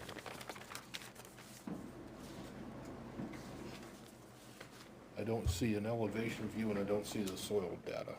Right. But I think we can give a waiver for both those if you request it. I think we Do can give you a- want the soils report? It's fine. There's no wetlands. Supposed to be on the plan. Oh, got it. Okay. It's here, but yeah. Okay.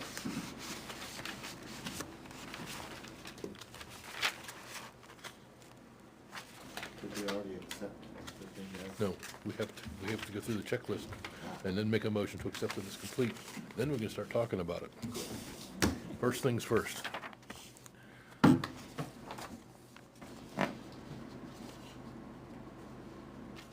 So you're doing waivers first, or application is complete first? I would do the waivers first. So you get three? Two. I got two, elevation view and soil survey. You third? I didn't hear you. Okay. I got two that I know of. Okay. I assume you would, if we grant these waivers, you'd give us a written request for such a thing?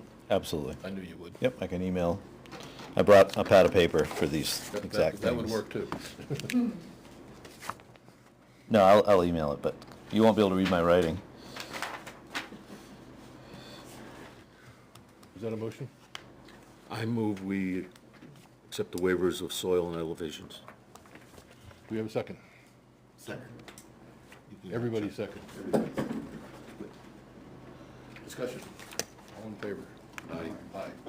We'll get that request tomorrow, Melissa. Move we receive the application as complete. We have a second? Second. Frank, Good. Frank got it that time? Yep. It's a race for seconds. Technically, he was quicker than you. Quick, He was. quick on the trigger. Push my left I ear was, might be I was partly waiting for plugged. him to say something. Mr. Bolton is ready. All in favor? Aye. Aye. Opposed, abstained. Okay. There. Now it's your turn. Sure. All right, I'll be quick I sent a summary on it. The house was built in 1763 or so, the records say, so it's been around more than 260 years, and it was actually in the Dearborn family for generations, and the Dearborns are still neighbors, and they're supportive of this, by the way, too, and good friends. It's located at the very end of the road. It changes to a Class 6 right at that. It's kind of a turnaround that's developed. It's a dirt road. Grass grows down the middle of it every summer, and that's not a complaint on the road crew. I like it that way. It's pretty much on its own. With parcels that I've added, it totals about 90 acres. Nice open views south to New Boston, long views from a 50-acre hayfield there, and it's actively hayed. We continue to do that. There's no visible neighbors or development from the property. It's pretty nice. It looks a lot like it would have 250 years ago, and there's not a lot of those places left.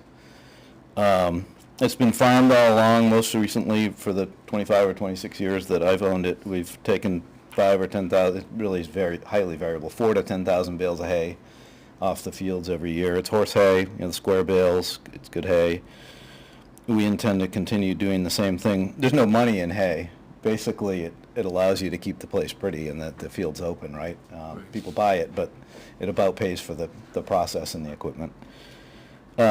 It's a pretty place and kind of a historic place because it's been there, kind of looking like it does now for a long time.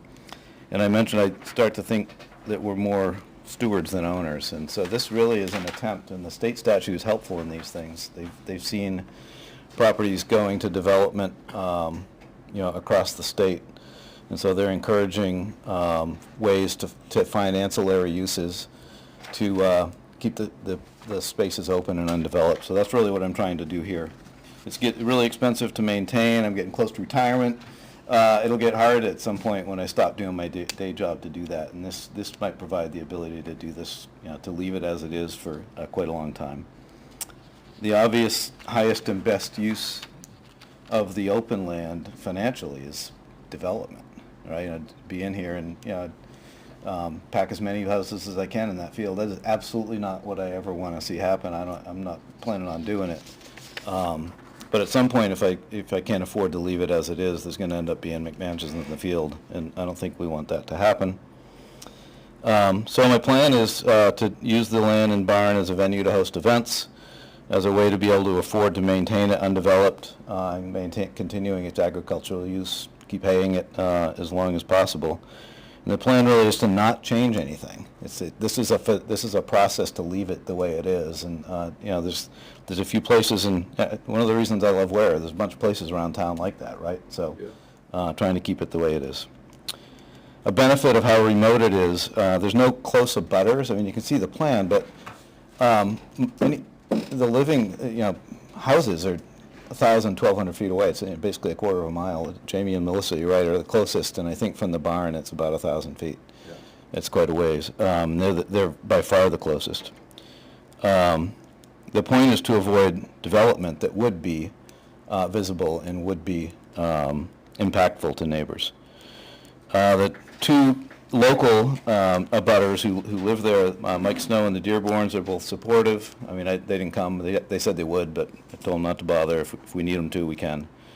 Pretty much that was all in the application, so that's where I'd want to start the conversation. Fire chief's been out.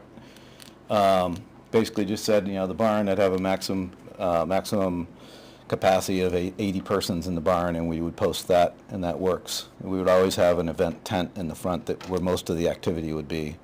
The barn is really like a prop.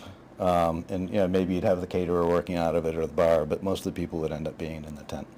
I've done a couple of these, friends and families, for free. They go off really well. You know, you can put an arbor in the field and mow a little bit, and it's a nice place to get married, and then the reception's around the barn in the front, so. What questions do you have?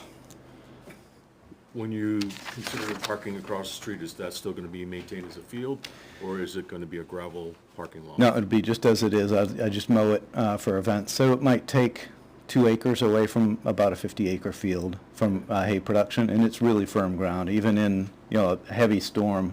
The only time you'd have trouble is March, which we won't be doing anything until May or June. We're really probably June through October. That was my second question. Yeah. June to October? Yep. So It's most of that- the traffic would be coming in off of, would be going all the way up Helen Dearborn Road. All the way, there's a barway into the field at the very end, yep.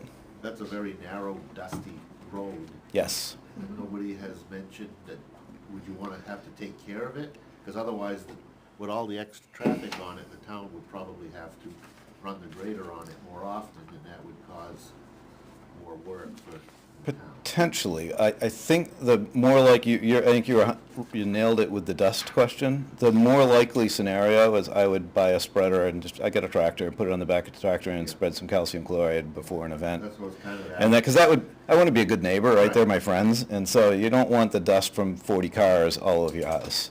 That's what I was thinking, if you had a tractor with some sort of a drag now Yeah. and then, just Yep. touch up the road. Got a York rake and then a spreader. Yep. But you can't work in the town road without selectmen's permission. You need a town permission to do that? Yep. They might not like that. Then I don't. Insurance I know, it's been done, but, I understand what you're saying.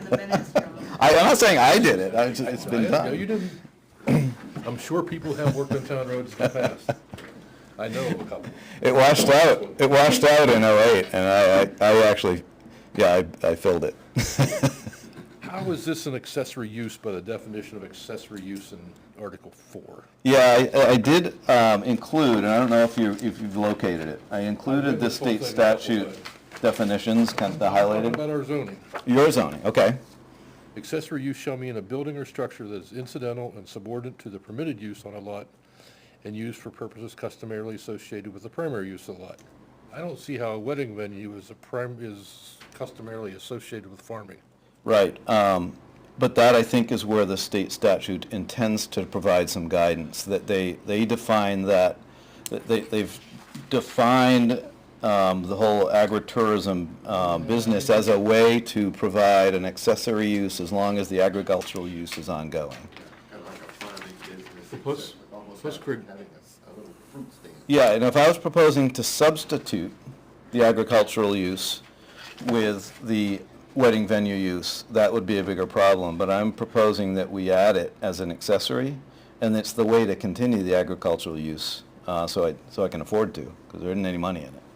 So the definition of agritourism, the statute defined, this is reading out of your thing, Yep, and I think it's a great idea, don't get me wrong. Yep. But I don't know how.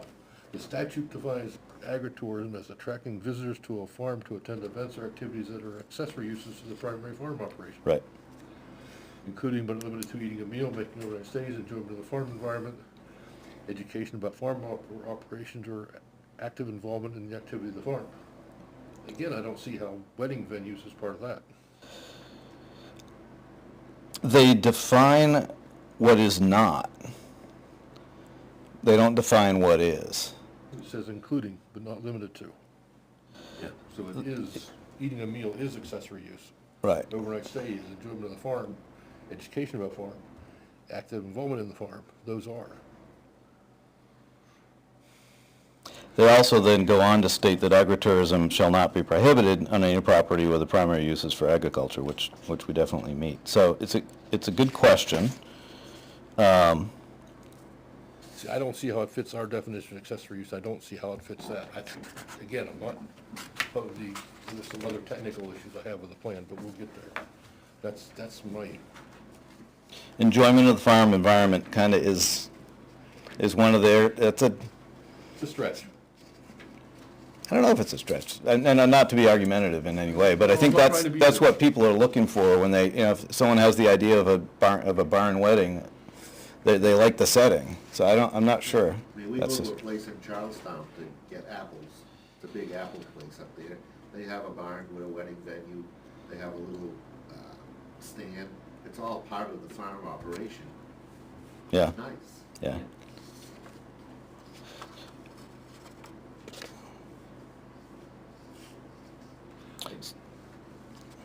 Personally, I don't see it fitting either one, but I can maybe be So persuaded. they're just gonna have to load hay. I gotta put them to work is the, is the secret. Because it is specific about that, active involvement in the activities of the farm. I gotta put them to work. Have them grease the Pick some tractor. apples, yes. They go through, They they can- have to grease one fitting on. One fitting on the tractor. And then they go into their wedding If venue. they incorporated the hay in some kind of part of the wedding, would that help at all? 'Cause that's Some bales of hay, yeah. use of There the. could be a piece of straw hanging out of the Yeah. Hey, Yeah. It's a good question. line the ceremony, I mean, you're in the hayfield.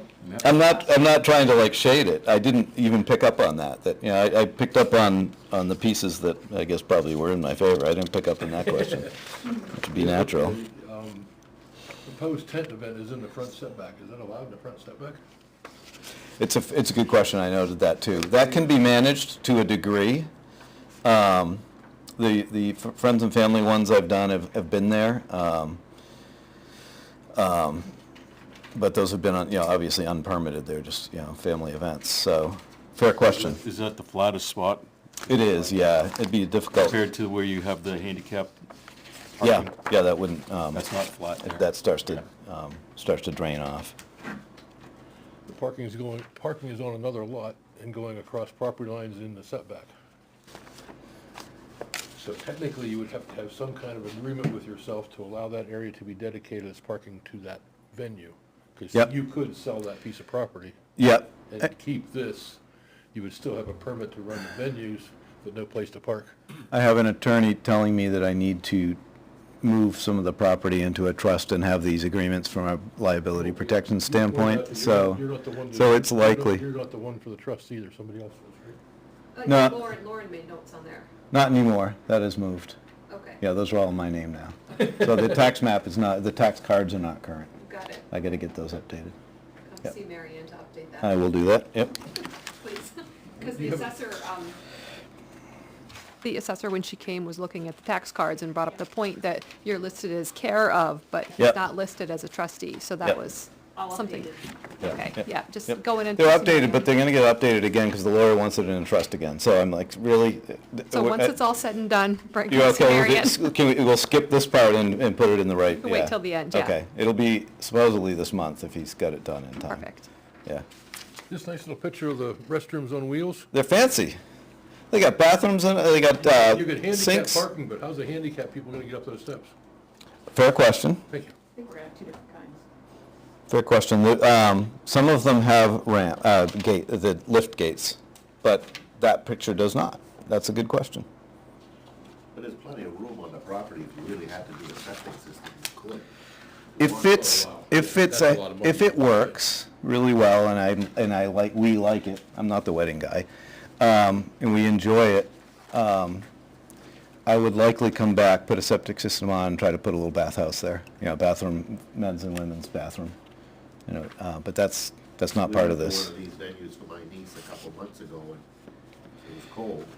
And we had to go outside to go to the bathrooms, and you're inside the building nice and warm, having a meal. It's a lot nicer to have the bathrooms inside the building. It is, yeah. Yep. Well, that's part of the mystique of the farm. That's. Yeah. I could easily put a one-holer in there, just, but That's what the hay does. I don't think it would sell. Regulations on those too, I know, it wouldn't be grandfathered at this point. No. So we got some comments, other comments. Yeah, thank you for the handicap thing on the bathroom, I hadn't thought of it. And basically, if someone has a handicapped guest, we would rent a handicapped accessible trailer, You probably ought to have an handicap accessible trailer, period. probably. How are you gonna know True, good point. We don't know the guests. Yep, yep, if you have handicap parking, you ought to have a handicap bathroom? good point. My point. Yep. My theory. Okay, building inspector, Cam. After reviewing the plans, intended use as a wedding venue, reviewed the 21 IBC, determined the occupant load for a 30 by 40 barn shall be 80 applicants. The occupant's classification falls under the assembly unconcentrated involving tables, chairs, serving drinks.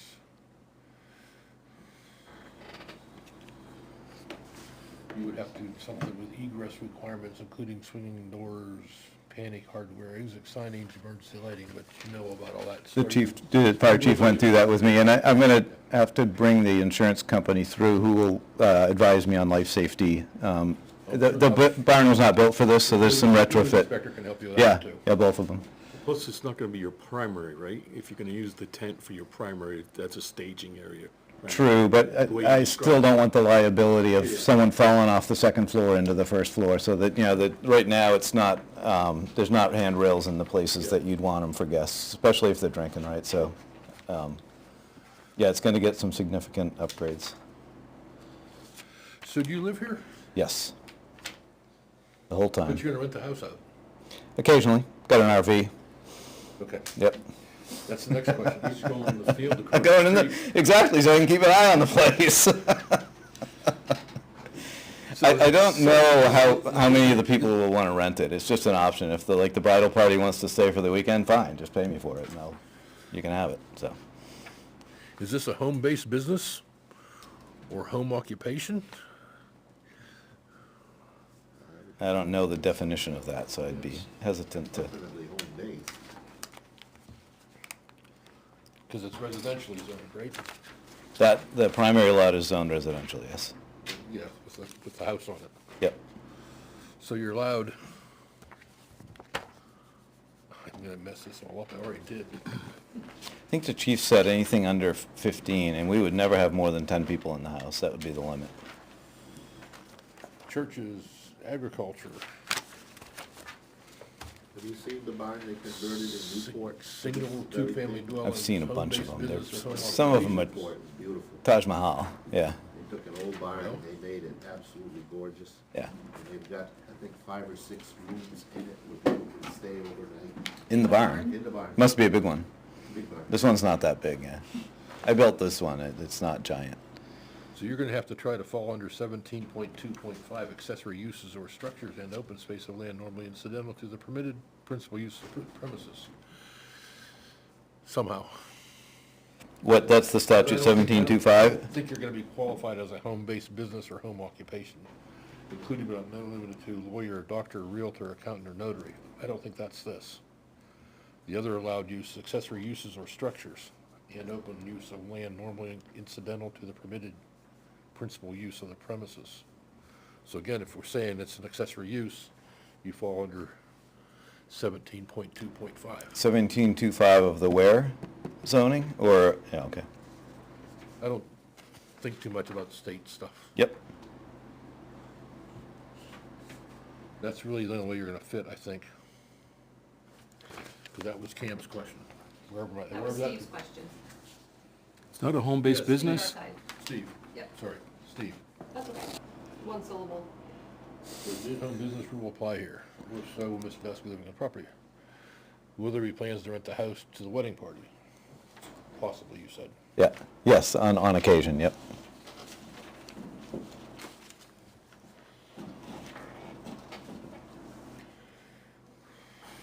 Does that complicate the application? I don't have the statute that yeah, I don't know yet. yeah, okay, That was just a question he asked. yep. I think it would, to be honest with you, but I don't know that. Okay, fire chief went, the only thing the fire department was worried about is the turnaround at the end of the road. Mr. Duff stated he was planning on cleaning up some smaller dead trees, grading the area in question. The suggestion of a local alarm system and possibly some emergency lighting in the barn was the only item he's concerned about, is the occupancy load will be well below the amount to trigger other systems needed, such as sprinklers, etc. Meeting with the landscape, hardscape guy to take those trees out at the end and give the, what he was concerned about a turnaround space for the Saw a white trucks. pickup truck drive up there this morning. I did. turn around, that was me. Oh, okay, all right, you were by, yes. Last week All right. was a blue RAV4. Okay, there you go. Yeah. Yeah, it helps to have a picture for what you're talking about, right? Yes. Yeah. I was glad I had my smoke. So that turnaround there, you can see a couple of trees and a mulch pile. Those will all be gone and pushed back. So the restroom would be pushed back and there'd be room for the fire trucks to turn around if they needed That to. make it an easy T turnaround, that's, Yeah, he wanted more room. I get it. you could make a hammerhead just like on Lindsay Way that we just approved, real easy right Yeah. there. I've, Drive down Lindsay Way. down I've there. been looking for an excuse to finally clean up that turnaround for 20 years, so this is my excuse. I'm going to finally do it. So I'm meeting a landscaper on Wednesday. So You still drive through that road? depends on what vehicle you got, Frank. Yeah, but a 4x little clearance you can get through to Forest Road. Yeah. Yeah.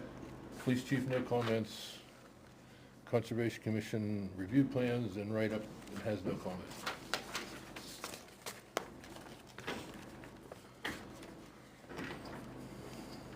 Okay, let's back up to one other question. You were saying about this nice private road that's dirt road that has no neighbors and stuff.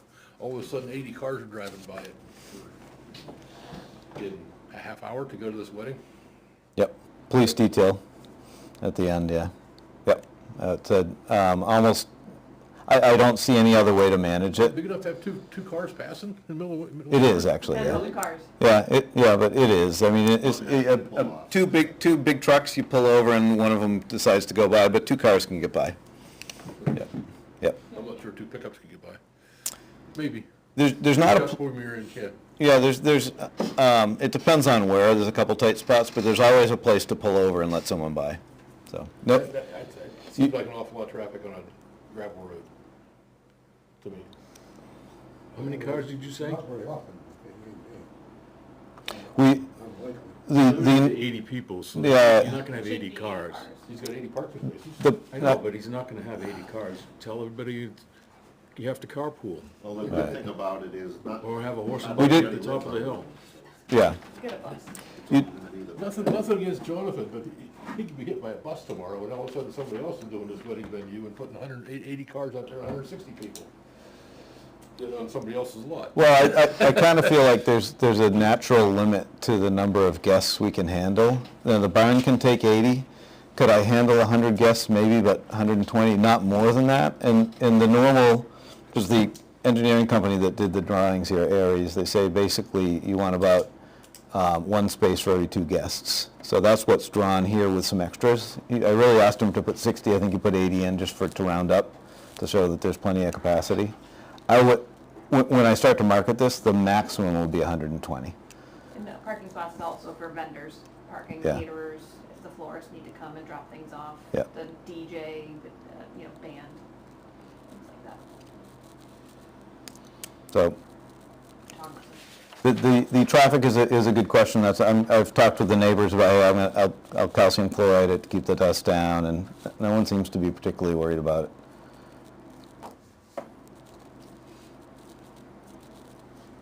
You always employ the neighbors. There's a son or two out there that are of the right age and skills to help me with things. Yes.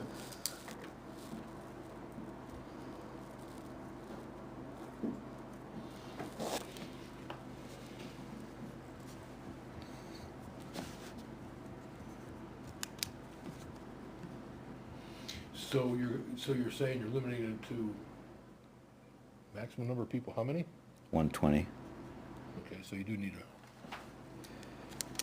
or to Aries, you need 120, so what do we say? The chief says the building, the barn itself will have an 80-person limit. And that's even too many people. It'll be tight. The tent is where that's where all the tables and chairs will be, and dance floors. I've set the dance floor up on the lawn. It just comes on Friday and it goes away on Sunday. Well, I was gonna ask, is that your goal, weekends only? Yes. Especially the first I'm still working. The first 2 or 3 years, it's only, I wouldn't be able to handle anything else. Well, I think it's a great idea, but I haven't read in the paper in recent times about some real problems that other events have had. Basically, probably noise more than anything else. Yep. You have to be awfully loud everybody to hear that. Yeah, that's the benefit I've got, Frank, is there's not a house within 1,000 feet, and you can direct if there's a DJ or a band. That noise is going straight to New Boston, and there isn't a house in that direction basically until New Boston. No, I think it's a great place. Yeah, for it, yeah, I yeah. agree with you. Yeah, you know the location, yeah. Yeah. Yeah, the noise is easily directed. Well, I don't see anything out of hand in the parking requirements that fits your application. I didn't think I would, but I had to look.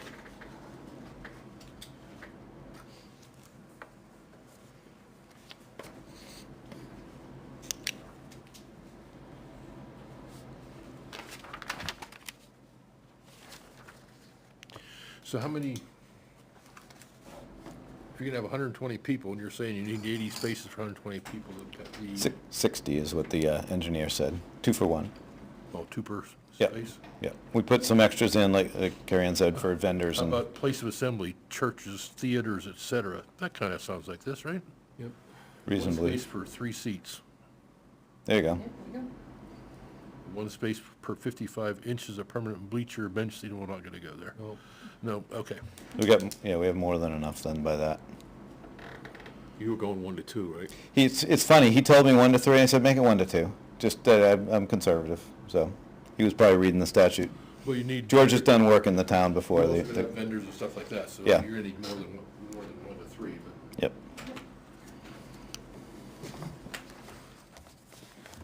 Good. So, can you move this parking around a little bit so you're not over a property line? I 100% can move it, although it's my property line, but yeah, I can kind of put it wherever you need to put it. Twist up the top of that hill so you're not over the property line? The reason we put it there is because it is the high spot, and if Yeah. it were wet, you would want to be on the high spot, not in the lower spots, but they're all hard ground. Nothing But gets, you could very easily run them parallel to this setback line and blink right there, and they'd fit. 100%. Yep. You know what I mean? Yep. Put that corner right there, rotate it parallel to that line, bada bing. You want it redrawn to that, or just, Yes. okay. do that. We're gonna need other things too, so Yep. don't have Yep. areas do all this right now.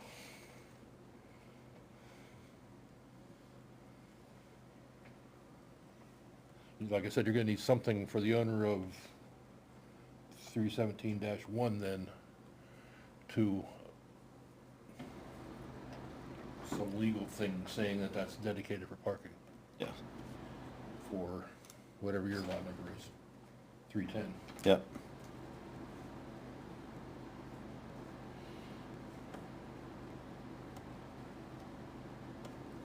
So you can't sell a lot, you can't sell me the lot and I build a house on top of that hill. That's the plan. Unfortunately, Good. you're gonna sell it to me and I can't put a house on it. Yep. We're okay with that. Yep, that is kind of the point.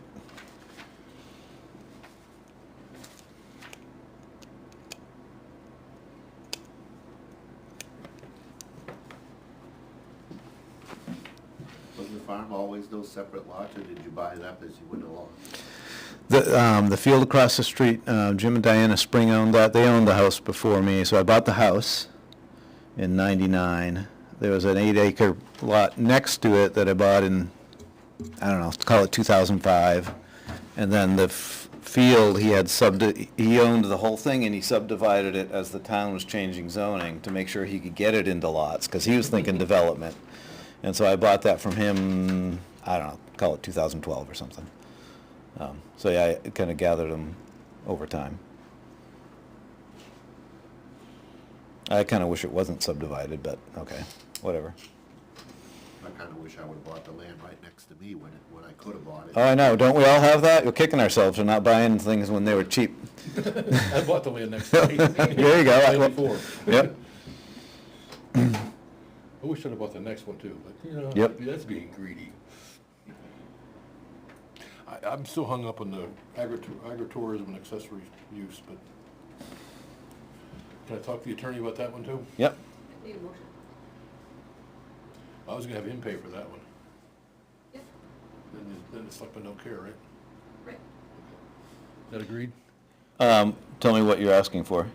The definition of agritourism, if this fits agritourism and accessory use in Ware's regs. Got it. And from my council or your, what's the? Town council. Town council, who is it? Steve Whitney. At your Dollar Yeah. Oh, so you're gonna do the conversation, I'm just gonna pay? Right. Okay, that's, yeah, So send yeah, us the bill, we give it to you. understood.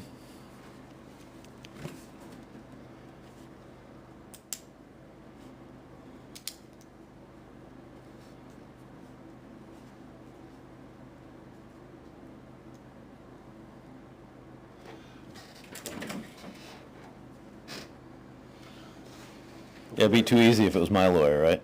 Yeah, that was. Anybody from the public like to speak? Okay, I'll close for public comment.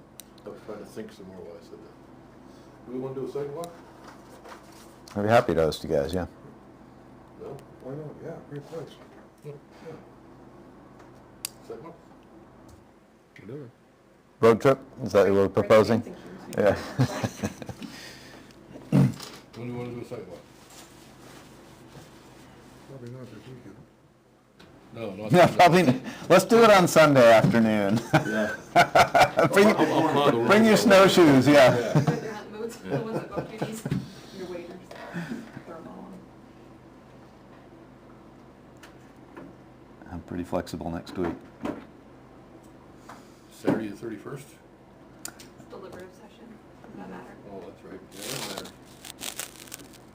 February 7th? We're there, we fly back from Arizona that. Yeah, I've got a conference I'm away at until I get back on the 7th. Won't be home till 8 PM. Well, the 14th doesn't work, that's my wife's birthday. And it's Valentine's. Can't, Valentine's Day. oh, that would be problematic. That's my sister's birthday too. I always say that's why I married my wife, because I can't forget her birthday. No. Everybody tells me. If you do, you're in double trouble. Well, it's dark at 4:30, so anybody working, Yeah. Sundays don't work, I'm just asking. Sundays are a very good day for business. That's his working day. It's the only day I work. We have a log jam. I mean, I'd love to take you through it. You can certainly, you're welcome to do it without me on the 31st. Or the, What about the 21st? I mean, what's your timeline? I'm not planning on doing anything before June, but I want to get approved so I can start to market things, right? So I'm not doing any marketing till we're settled here, right? So, So what's the Saturday after the 14th, the 21st First, yes. of February? yeah. Oh, we have headlights, let's go now. It's pretty far out, but, Right, but you're, yeah. Sled dog races in Tamworth that weekend. There's always something going on. I'm serious. Oh, no, I can't. It's in my calendar, sled dog races. so I can take them on the 31st if you prefer. Yeah. Yeah, we, January 31st is the deliberative session. that you so, can't yeah. do the January So 31st, that's right. They're probably gonna be at that. Yep. So, February 7th, we're not back yet. February 14th, we're all in jail if we do it then. Yes. Um, Yep. Well, you're not, you're right there, so. 21st? It's pretty far out. We're past the next planning board meeting then, That's what I too. was I gonna know. say. I mean, Next planning board meeting is well, I could do it during the week, but not all of you can, right? technically the 12th February 12th is a work session. Yeah, so if we go to the 21st, we're just moving it to our next business. Yeah, 26th will be the next. Oh, I understand. Yeah. If you do it during the week, aren't we all retired? Are you? I could be retired anytime I want. Okay. What day during the week's best for everybody? There we go. There's some progress. I could do it a lot of times this coming week. We might want to give a couple days to get dug out early in the week, right? Well, it's gonna be cold through, say, Monday, right? Yeah. So Wednesday works. Wednesday's good for me. I can't commit to that day. Thursday. I have an injection that day. No, Oh, No, I don't have an injection. I can do Wednesday. your best bet would really be this Saturday, actually, wouldn't it? For all the snow But cover. with 2 below for a high, Yeah, that's fine, we have clothes. I'll roll my window down, you tell me what you see. I'm only roll it down about that far. Wednesday the 28th. Wednesday the 28th works fine. I have the landscaper there at 9 anyway. See, good to my word. Time? Could do right after, could do it, Guys, 10 a.m. 10? 9, Landscaper's gonna be at 9. 10? I think he's checking his work phone, but I think 10 works.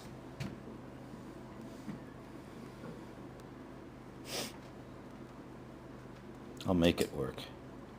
Yeah, we can do that. Okay. 10 a.m. Wednesday, 28th. Yep.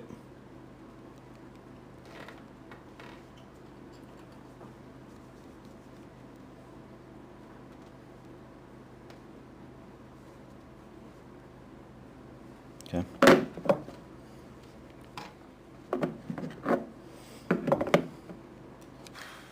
What other challenges do you anticipate as we get into some of this that I might be able to do some of the work on? You're talking about police detail and doing work on the road. How about talking to the police department and the town selectmen about doing work on the road? Well, I wasn't actually talking, well, I was talking about putting calcium on it, so, yeah, okay. Yeah, that makes sense. Maybe the road agent? Yep. Worst I case think the road scenario, agent would be you happy just about have to that. Post an insurance, rider. That's what I was thinking. That's all. That's very easy to do. DPW about the road. Yep. Police, DPW, selectmen, that's about it, isn't it? Conservation Commission had no comment. They had no comment? Yeah, no comment. They didn't- It was a big enough piece on the end. Yeah, I'll get those conversations started. So that tent's a temporary structure, right? Yep. It would tend to go up on a Friday and come down on a Monday. I was wondering if it was allowed in a setback. That's a good, yep. I think we'd be better off to leave it, no? The engineer asked the same question. He says, "You're pretty tight there." I said, "Well, we'll have to have the conversation." So, here we are. You and I talked about moving the tent. Possible.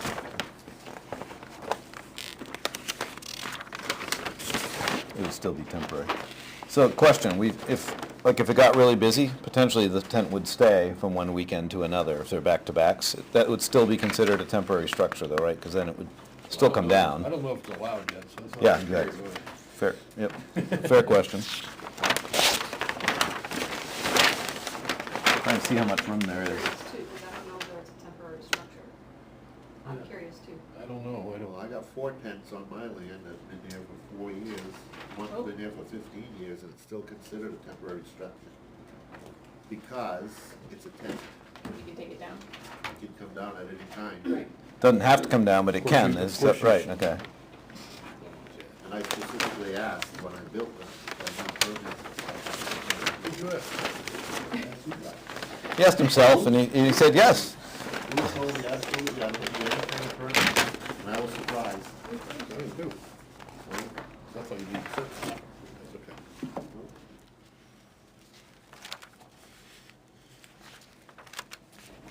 Under setbacks, it doesn't say much. Doesn't say anything. Definition of setback, definition. The distance between a portion of the.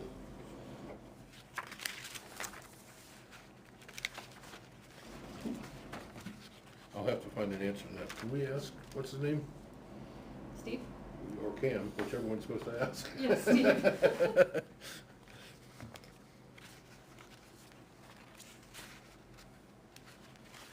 He'll be here on Monday.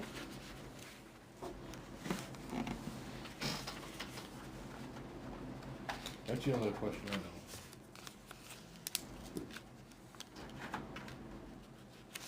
I mean, makes sense to put it there. Yeah, it's the most sensible place from the operational standpoint, but if it's not allowed, then we'll have to figure something else out. It would make no sense to put it behind the barn, but. No.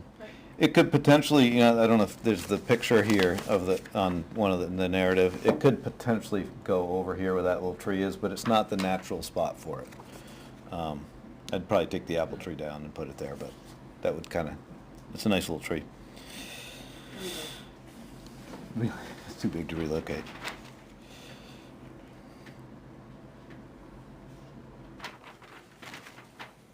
That's all the questions I have. Okay, I have a few to answer for you.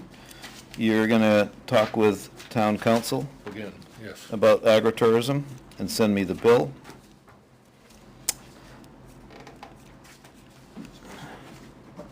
I'm going to send the request email, Melissa, to you about the waivers for the soil survey and the elevations. Yes. Eventually, I'll settle the tax cards when the ownership is in the right entity. And I'm going to redraw the parking. I might wait until I hear from you on the, Yeah, I'd wait till you hear about the yeah, tent. yeah, yep, I won't have it redrawn yet. After the site walk and, Yep, and then I'll get with the road agent and the police chief. yeah, rather than doing it 4 or 5 times, just do it once. Yeah, I'll do all that after the walk, other than sending you the request, Melissa. I mean, the parking's an easy thing to fix. Yep, yeah, it's just drawing. More importantly is the document saying you can do it over there. Yep, Really. yeah, that's easy, it's between me and myself. Yeah. Does, Yeah. existing state statutes consider this a farming activity? It considers it an accessory use to the farming activity. So it defines the farming activity, which I definitely qualify under, and the state statute seems to allow for this, but with maybe some liberal interpretation, according to the chairman. Well, the reason I asked is, we also have a right to farm in our zoning area. Yep, And it says this section shall apply to any agricultural activity allowed in a particular zoning district. So if it was an agricultural activity, yeah, it if would be you, allowed just by the right to farm. so if that, you're saying if that extends to agritourism, Yeah. then it would fall into that. Well, I say that. Yeah, Well, if you're agritourism, I don't have a problem with the whole thing. You don't need that. You know what I mean? Well, it is agritourism. It would be agritourism because he's not gonna stop haying those fields. right. Right. The point is to allow me to continue to do that and lose money doing You it. don't have to have anybody to- The property's bigger than what you see there. Oh, I know, I realize it. So when you look at it from that perspective and what the amount of field that he continues to hay, it's not like he's starting this and he's gonna stop that. No, everything else is gonna continue. This enables me to financially continue that other activity, yes, yeah. I'm not sure I agree, but that's okay. The biggest hurdle most people have with these is the traffic. You don't seem to have that Nope. hurdle, so that's a good thing. Yeah, we're not concerned, for the neighbors weren't at least, yeah. Yeah, if the road agent and the selectmen don't mind you working a little bit in the road and the police detail, Yep, that solves the traffic issue. yep. You had a question? Yeah, Mr. Chairman, you mentioned there might be a problem if he rents the house because it's his primary residence. Anything that you could kind of elaborate on that or options he should have? No. If there's anything I need to do to help I gotta with think, that. I Yep. don't know. Yep. I talked to Cam and Sure. I was trying to go ADU in my head and all kind of different directions with that. And I said I don't, Just information for that conversation, I would, the max that I would allow to rent it would be 10 people. It's 5 bedrooms, no more than 10. well, then So- you're gonna have to talk about septic loading in there. It's 5-bedroom septic. Oh, okay. Yep. It's recent too. It's one I built, so, I had built. Brownies did it, so.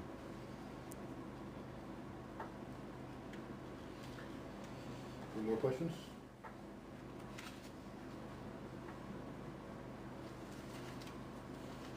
So we're gonna have a site walk on the, So I move to continue this till that's where I pulled my phone out, the 22nd? the 22nd. 22nd? Yes. That's before the sidewalk. No, we're doing site walk January 28th. Oh, February 22nd. No, I'm sorry. We're moving it till the 26th. 26th, Excuse me. yes. The next planning board is the 26th? February Yes, 26th. that's a public meeting. Got it. All right. Second? We had a motion and a second, did we?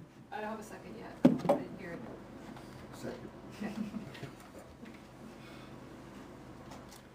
Discussion? All in favor? Aye. Opposed, abstained? See you on the 28th. Yes, and thank you for the counsel on this and for listening to it. Thank you for your patience. It's okay. No, I want to do it right.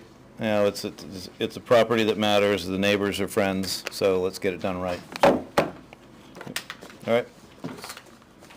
I've got a checklist. I'll start on that, but a lot of it will wait till after Wednesday. All right. Thank you. Okay, thank you. Have a good evening. You too.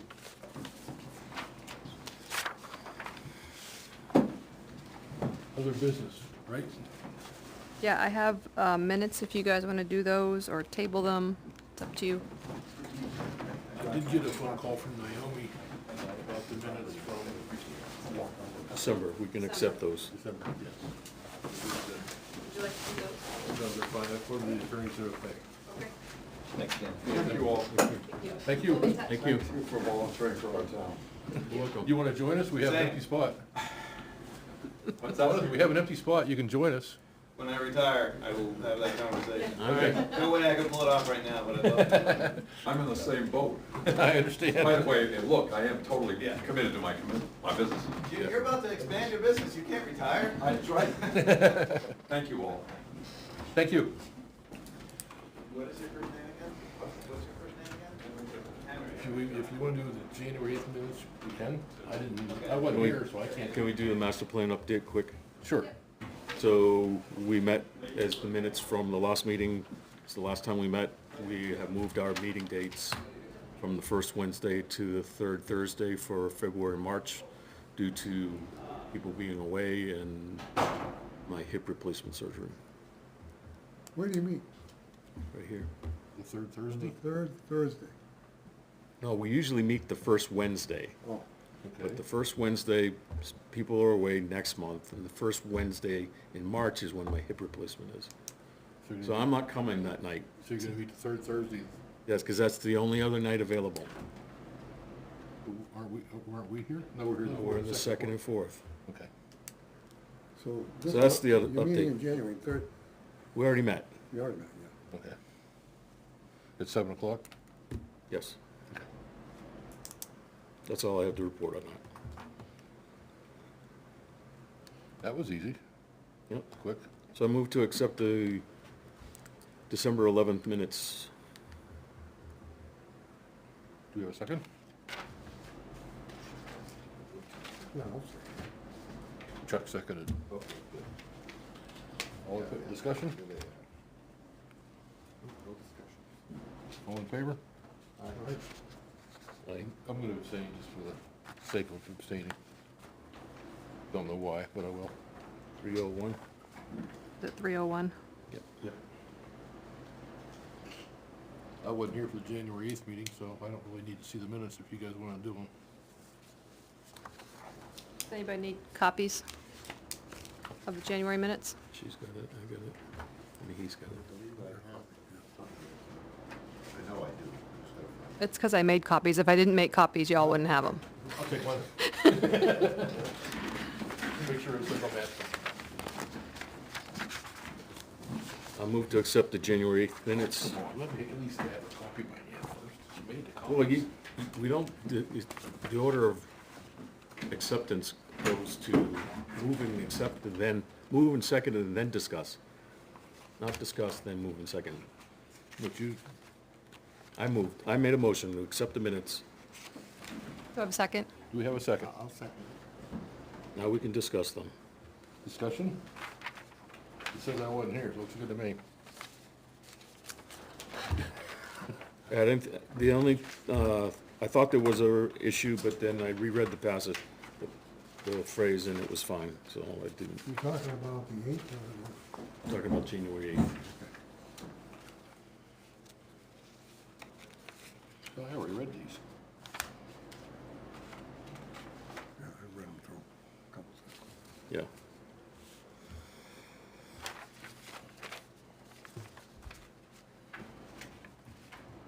Move to accept as written. Second. All in favor? Aye. Yeah, I'll abstain again.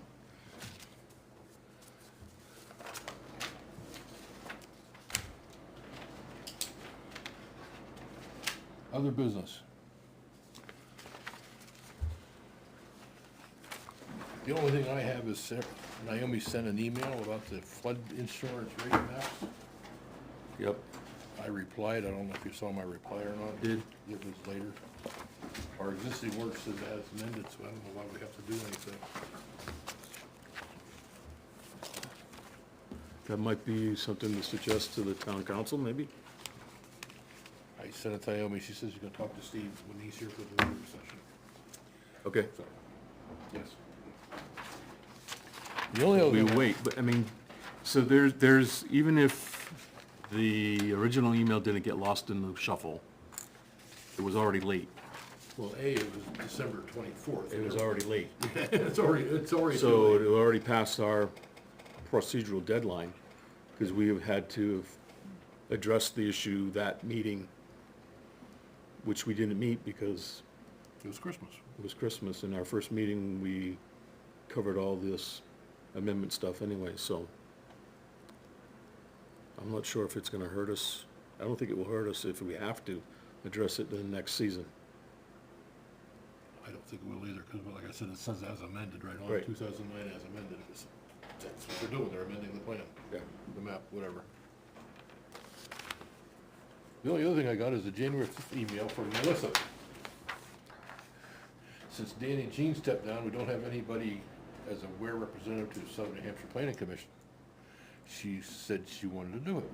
She's interested in learning. We can recommend the selectmen do it. Selectmen actually appoint her. If you want her to do it. Danny Jean's gonna do it? No, Danny Jean quit, Yeah, so she can't do it. right. Who's gonna do it? Oh, Melissa. If we recommend her. Highly recommend it. Thank you. Was that a motion? Yes.